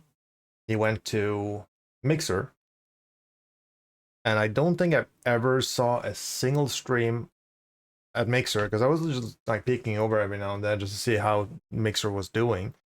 I don't think I've ever seen Shroud have more than 5,000 viewers on Mixer.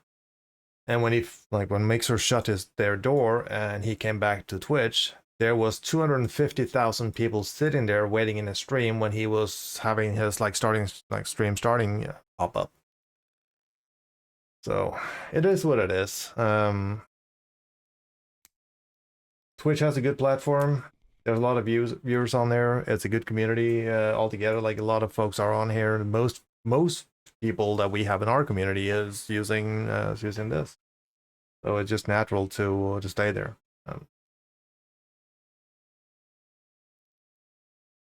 And they're following the price market basically. Like everything in the world goes up in price. So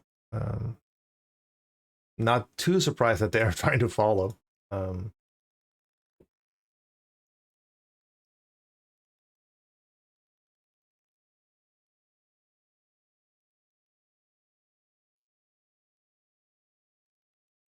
I think I would say it's one of the easiest platforms to get started with, and it's probably um, it's probably the easiest and the one that's easier to get viewers into and easiest for people to use.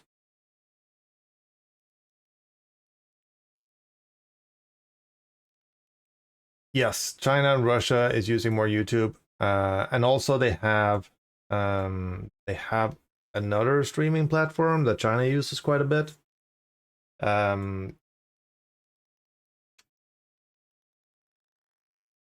So, but again, like a lot of Chinese and Russian viewers prefer their own language. So um, we do have quite a bit. Like there's quite a bit of Russian streamers actually now on Twitch. So they're starting to pick up more and more. See it on the view overviews that it's getting more populated. I'm not like I like YouTube's like video service, but the streaming service I think it's mixed in a weird way.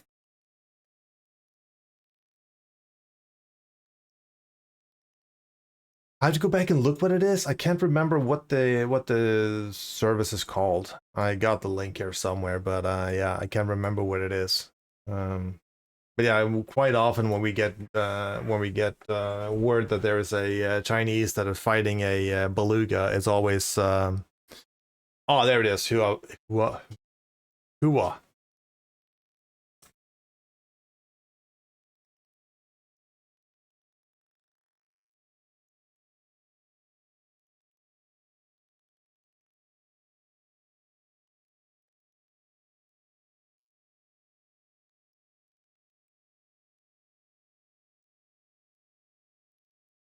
There it is. Yeah.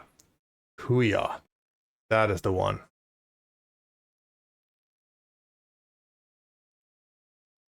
Oh shit. Yeah, that was loud. Open the webpage and like immediately start playing the first stream. Yep.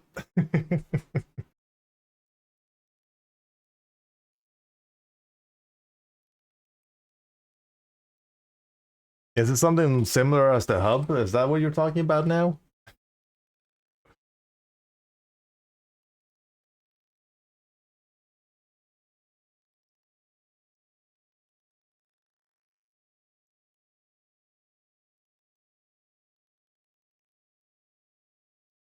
Looks almost like a YouTube type thing. Exactly. I was waiting for Voss to jump on that one.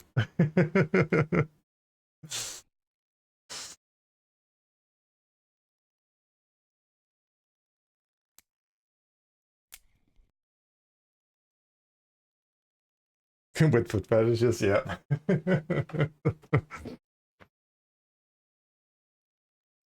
Like I said, it's all about the topology of the bottom of the map. It is the lures, the weight of the lure, the speed of the reel. Some places you can't even get it, so you just have to experiment with it. And there's no like set setting because there's so many different parameters that plays in. Speed of the reel. Sometimes it's a one turn. Sometimes you have to do switch one turn. Some reels have half turns. Some reels you need two turns. So you just have to experiment with it and try to get it. Yeah, I think you're right, Octane. It looks like it's a YouTube type thing. Live coverage of a goat farm. Jeebus.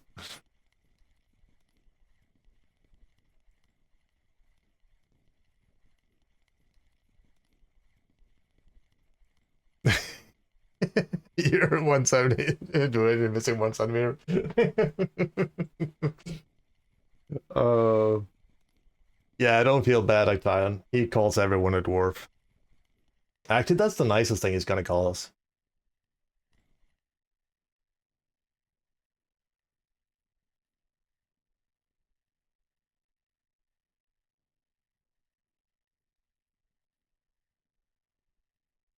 Vertically challenged. Oh my god. I'm not a dwarf, I'm vertically challenged, yep. Dwarf goats.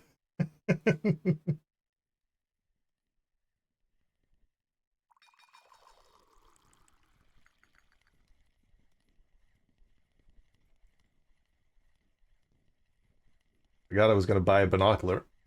Do that next time.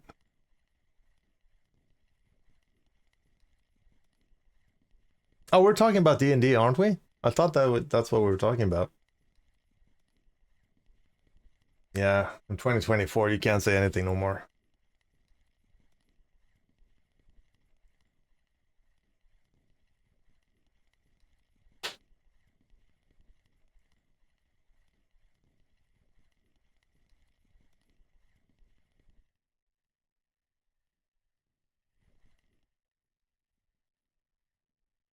And it feels like he caught again.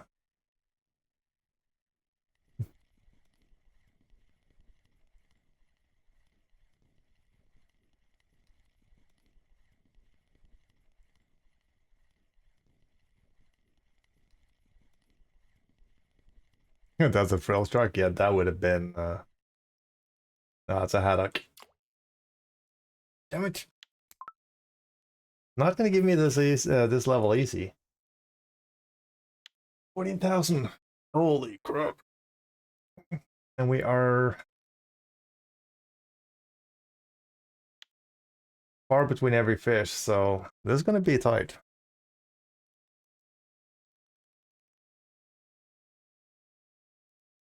Moonlight Shadow, thank you so much for the follow. Appreciate that. Welcome to the stream. How you doing?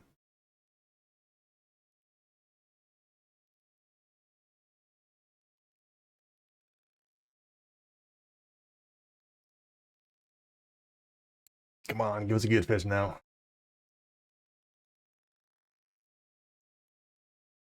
So 2605 is where we should be if we doubled yesterday. We are at 2585.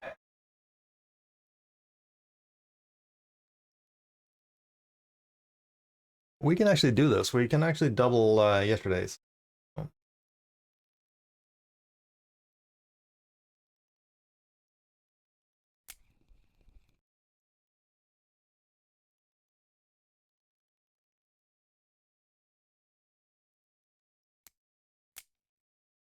Yeah, I'm not really sure I would recommend going to the 120 with the 36 kilo setup, even though it works. Damn,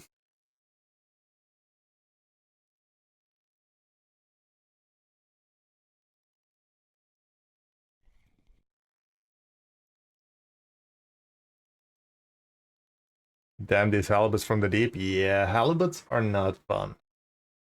How deep are you?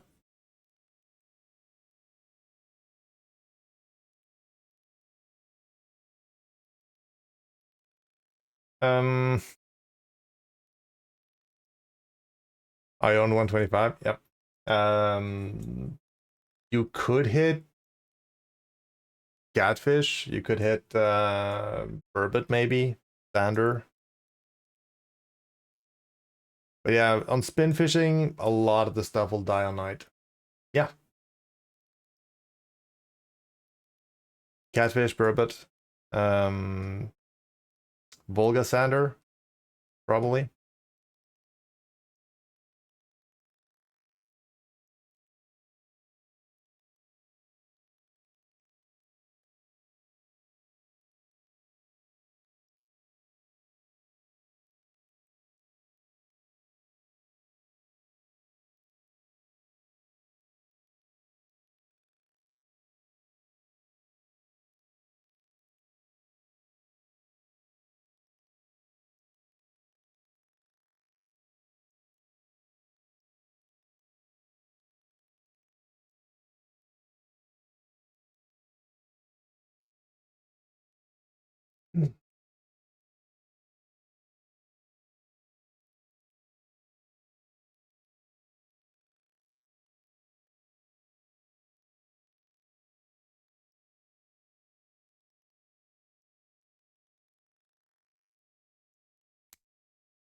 Need 60 liter with the 10k azimuth. I have a Poseidon. The azimuth 10k is, let me just find the data for you here.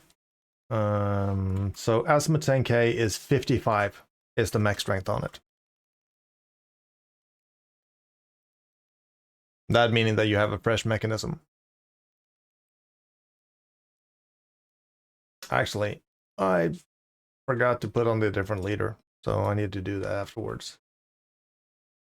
Oh, it might be the last fish though. I ran 181 leader here yesterday.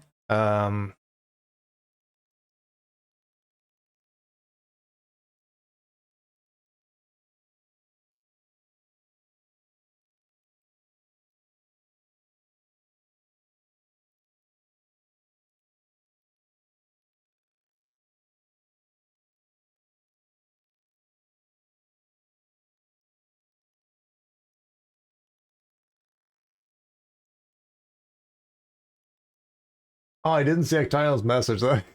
now that reply made sense. I'm like, what? Oh, Action started that one. Yep. But yeah, like yesterday we used on the setup, like because of the rod being 38, we have a 36 line. We put 181 leader on just to make sure we don't get bitten off. But if we close and rip off the line, it is the line that's going to damage because it's 36. And the line will keep the rod and the reel safe, whereas the leader is only to make sure we don't get bitten off. But yeah, this setup right here this is kind of like the correct setup for it. But yeah.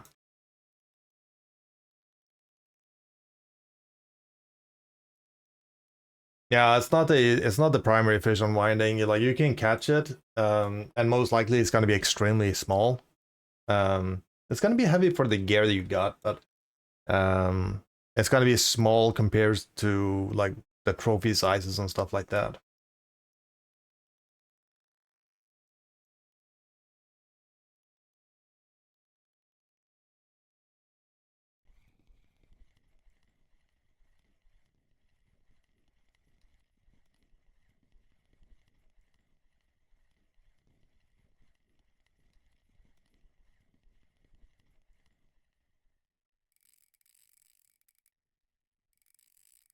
Oh shit.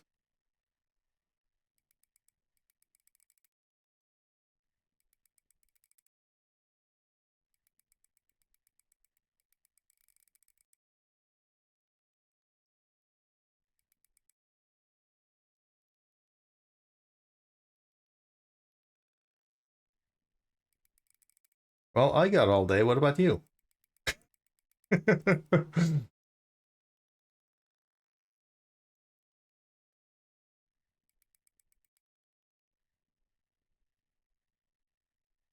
I like what we figured out yesterday.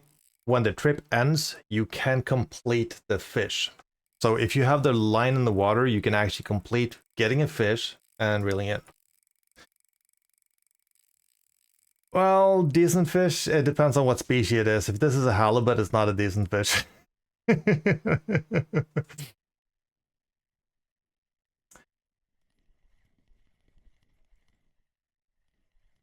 Can I get a different 10,000 reel, please?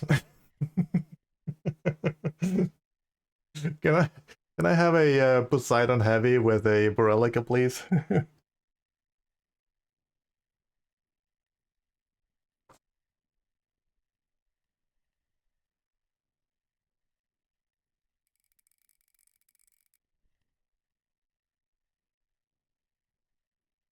Yeah, as long as the fish pulls straight down, I'm fine.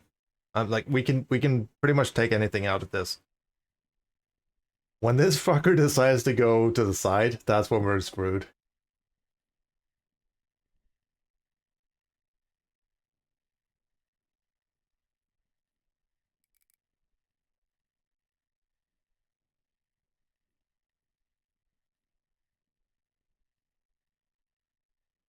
Let's see, can you then throw a normal rod on land into the sea? And no, here's the thing.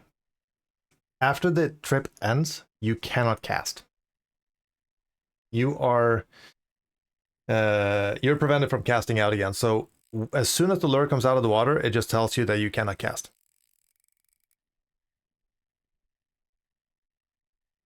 Players should donate their gear if they're not coming back to R4. Here's the thing with that, Butler. We've had a few players that have like quit the game, and 3 years later they come back to the game. So I would not say that people should give away their stuff. And of course, it's their stuff. Like if they bought it with gold, no one can say, hey, if you're not going to use it, you should give it away. So, but just a just a small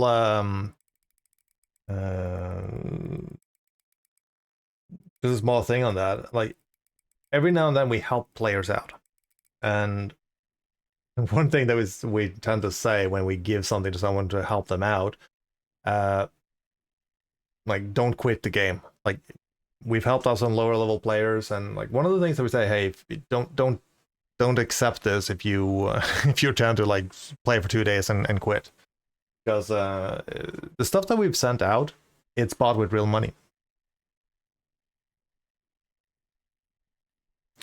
Think that could be a COD 40 plus? It could be. Oh, for this account? No, this is standalone.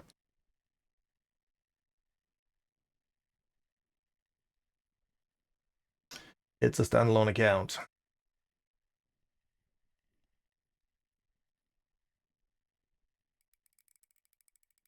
Should I risk your rod on Quarry? Don't know what the setup is fully, so without seeing your full setup, as long as you have your leader and that line and leader set up correctly, there's no risk in it, but you have to be sure that you've set it up correctly.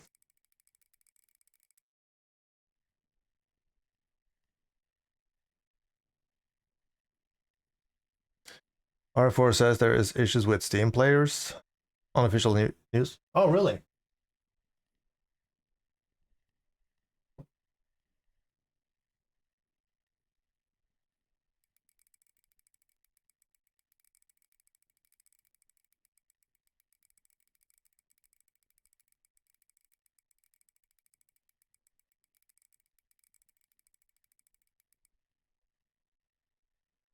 There's a worldwide report of Steam being down. We will monitor the issue and give you an update as soon as they fixed it. Okay, so it's Steam itself having issues. 50 kilo non-bright line, 22 liter. Yeah, you're fine with that. What reel do you have, and what's the rod? The reel and the rod is the important thing, not the line and leader. Yeah, we got 1 hour left on the ticket. That means 2.5 minutes. So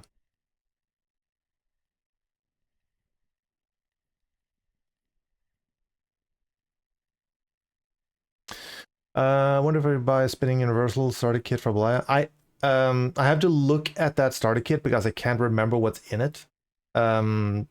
So if you can wait until we hit the base and remind me before we log out, I'll look at it.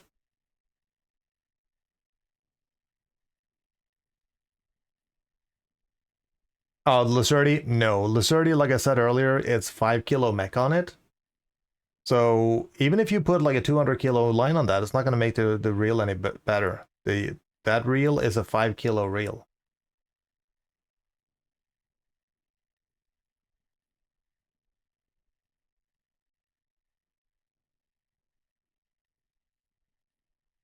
Yeah, Steam is offline. Try downloading this and other games, and it's not connecting.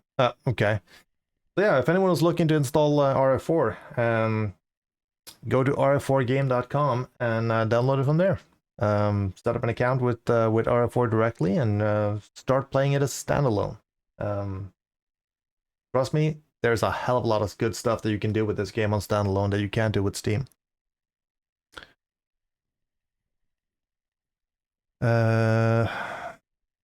Superline 10. Okay, so here's the important things to look at when you're considering a setup for Balaya.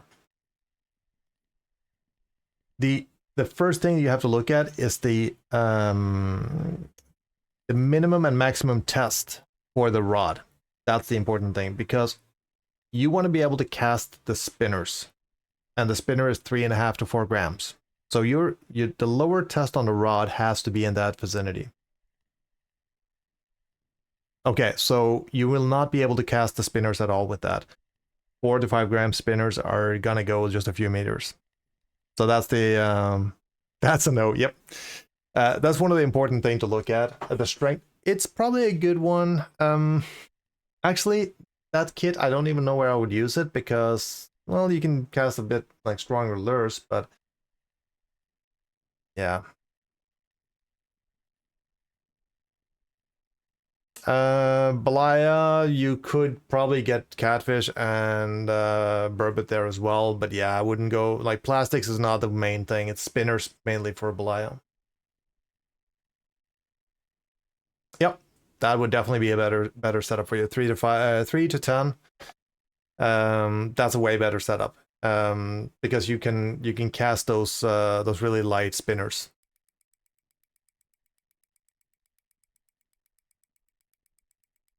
Okay, how you doing? We are at the 120. The trip just ended, so this is the last fish. We are like 15,000 XP away from leveling up. So this is the final fish on trip number 2.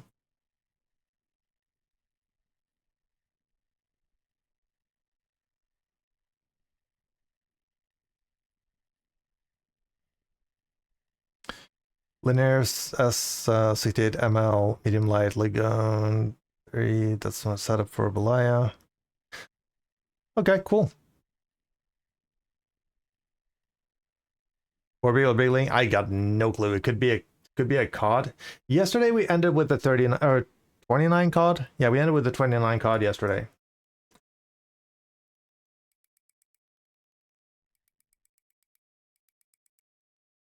It bounced a little bit in the beginning.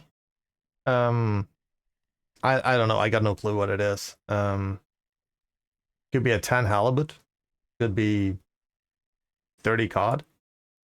Could be freaking mackerel.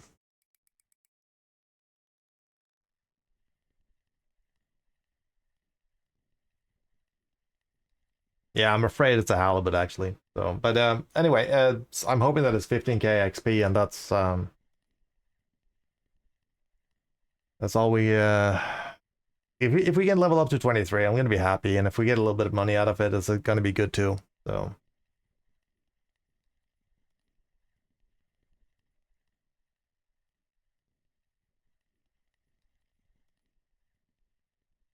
20 kilo basking.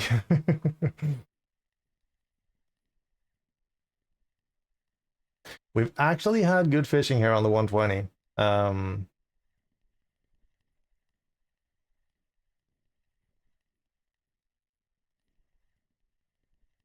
We're gonna land this. We're gonna drive back to base. Okay, we're gonna start seeing it here in a second. I want to see it before I actually land it so that I can decide what to do. Okay, it's just a cod like yesterday. 28. So one kilo lower than yesterday, and actually 59,000 XP. So Achilles and the Spiker 2, especially like 18. Yeah, we're gonna save that one.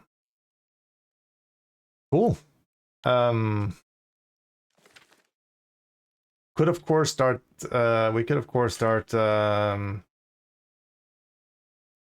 We could start releasing fish to get more XP, but I kind of feel it's just as important with the level as like silver as the level.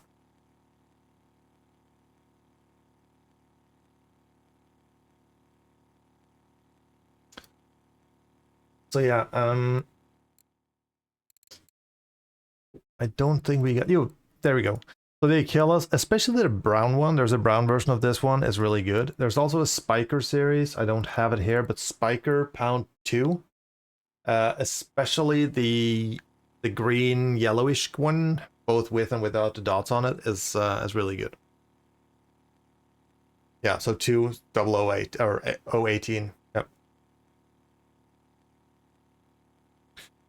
Yeah, a lot of those lures will be sold out on Belaya. You could possibly get them on Oldberg. You could possibly get them on Winding. But yeah, they are quite often sold out because they are like stuff from the weeklies are quite often sold out. Yeah,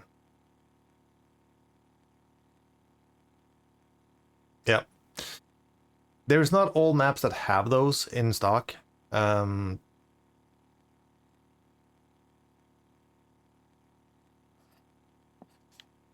We can find our way back.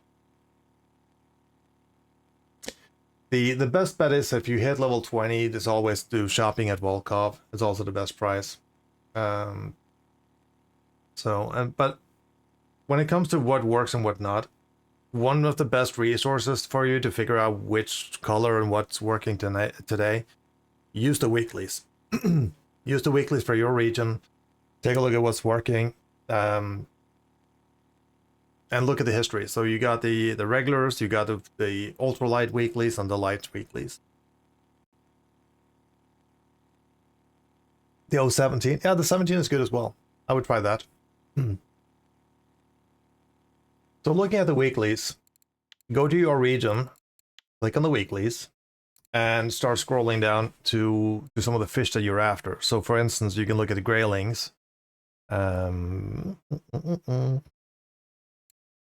You look at the graylings and you look for the map and you'll see this is what is active on this week.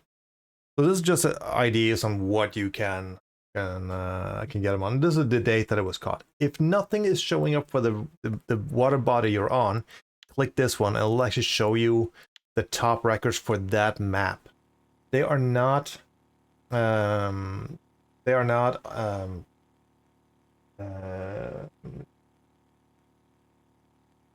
they're not always new, but it gives you an idea of what the different fish is taking on. Where's the tackle store on Volkov? When you're standing, like when you land into Volkov, you have a big building behind you. You walk towards the cafe, which is like when you're looking at the building, you walk to the left, and then all the way up to the top of the stairs. That's the tackle store.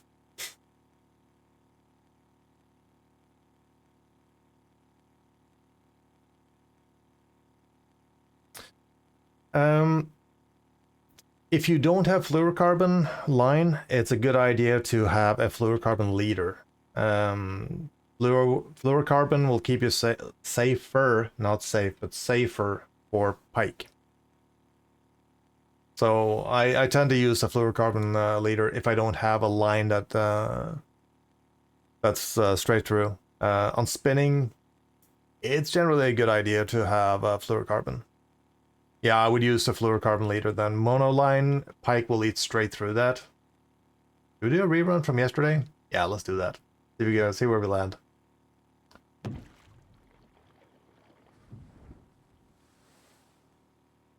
That always works. That was actually stupid because if I'm going to do another trip, I have a problem. The pound 2, 18. Yeah, I went for it last time. I went, it jumped more this time. Okay, so let's see. We actually got, we got the wolffish, so $60. We got the saith. What? Didn't we get another saith? Okay, we're down to, that was doom. Okay. That's what we got. Yep, it's not cheap. Gear costs money.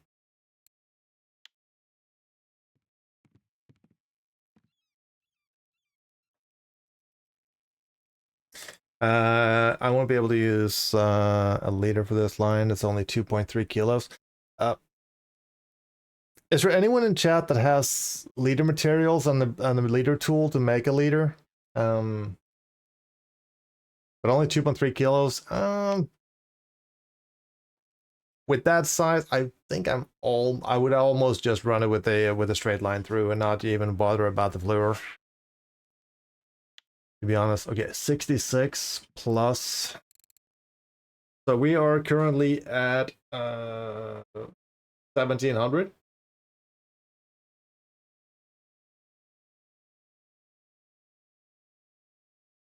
Hmm.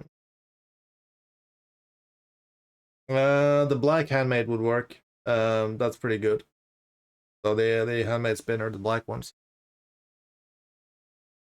Actually, with only 2.3, I think I would just run the mono line directly. Just risk it if you get a pike. Okay, so we started at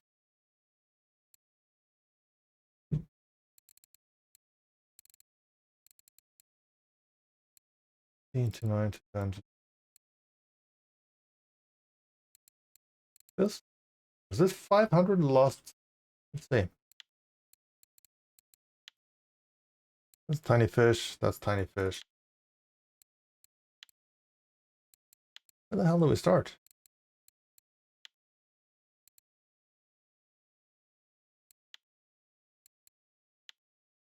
Okay, so we started after that mackerel. Okay. There's not that much we made. But basically this. So 380 for that hour and a half. Okay. It was already sort of by time. I just needed to figure out where it's like where we started on the 120.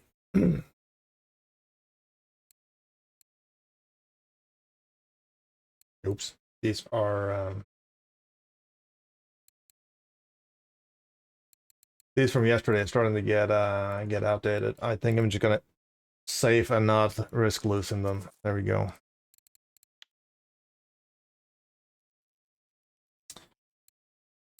So, what time do we have? 2:18. Okay, I don't think I'm gonna start another hour now.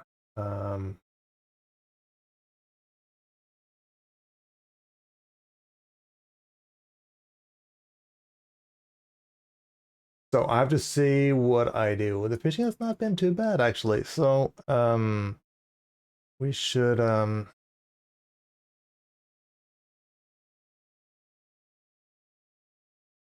I have to see whether or not I should do one more tonight. Why isn't this searching?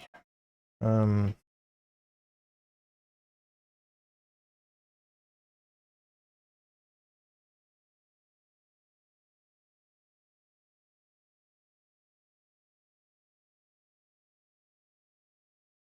for some reason it's not letting me search. Anyway, all right. I think I'm going to call it here. I'm going to leave this in the net for a bit and see if there is orders popping up.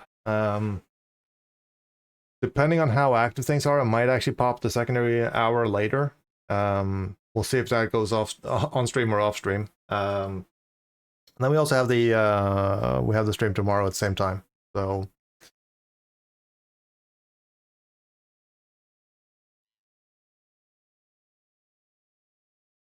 to do the copper ones now. Yeah, the problem is I don't have the rigs. I don't have the skills for it.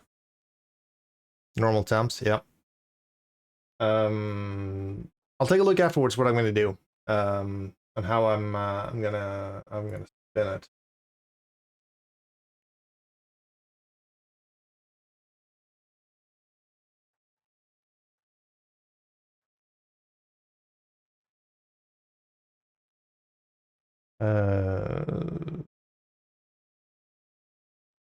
Yes, I believe you still need that on the tour.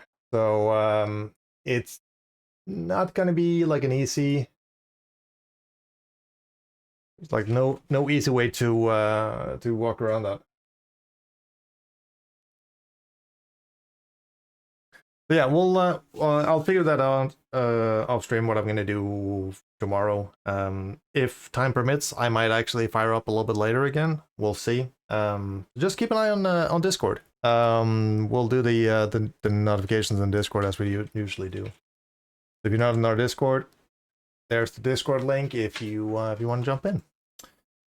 All right, but I need a break right now. I'm gonna leave this here, and we'll see where we pick things up tomorrow. Just for reference, here is where we landed. We ended at 2645, and that is 45,000 more than we had yesterday. So we're doing we're following the path actually. That actually means, just quickly, that if we keep this up, we're gonna end at 3908 if we do the same one more time, and that would be basically just past 24. I would think we get further, but okay, it is what it is. But yeah, it's a good jump in 11 hours or 10 plus. So yeah. All right, guys, I am gonna raid you guys out. We will be back. We will be back tomorrow at least, same time, so 10 a.m. Central European time. Might be back before that, but just like I said, just keep an eye on Discord. I'm gonna raid you guys back to Infinity Possible. That raided us yesterday, so a little bit of payback there. So please join for the raid and make some noise over there. Guys, thank you so much for being here. Really appreciate everyone popping in and being part of it. All the activity and stream and everything. That's just amazing. Captain, thank you so Mort. Thank you so much for the gift subs. You're a freaking legend. Thank you so much. Also the other subs, all the follows, everything. You guys are amazing. So thanks a lot. Have an awesome afternoon, guys. Afternoon, evening, whatever the heck it is in your neck of the woods. And hope to see you guys tomorrow. Have an awesome evening. Enjoy your weekend, and yeah, all that good stuff. Take care.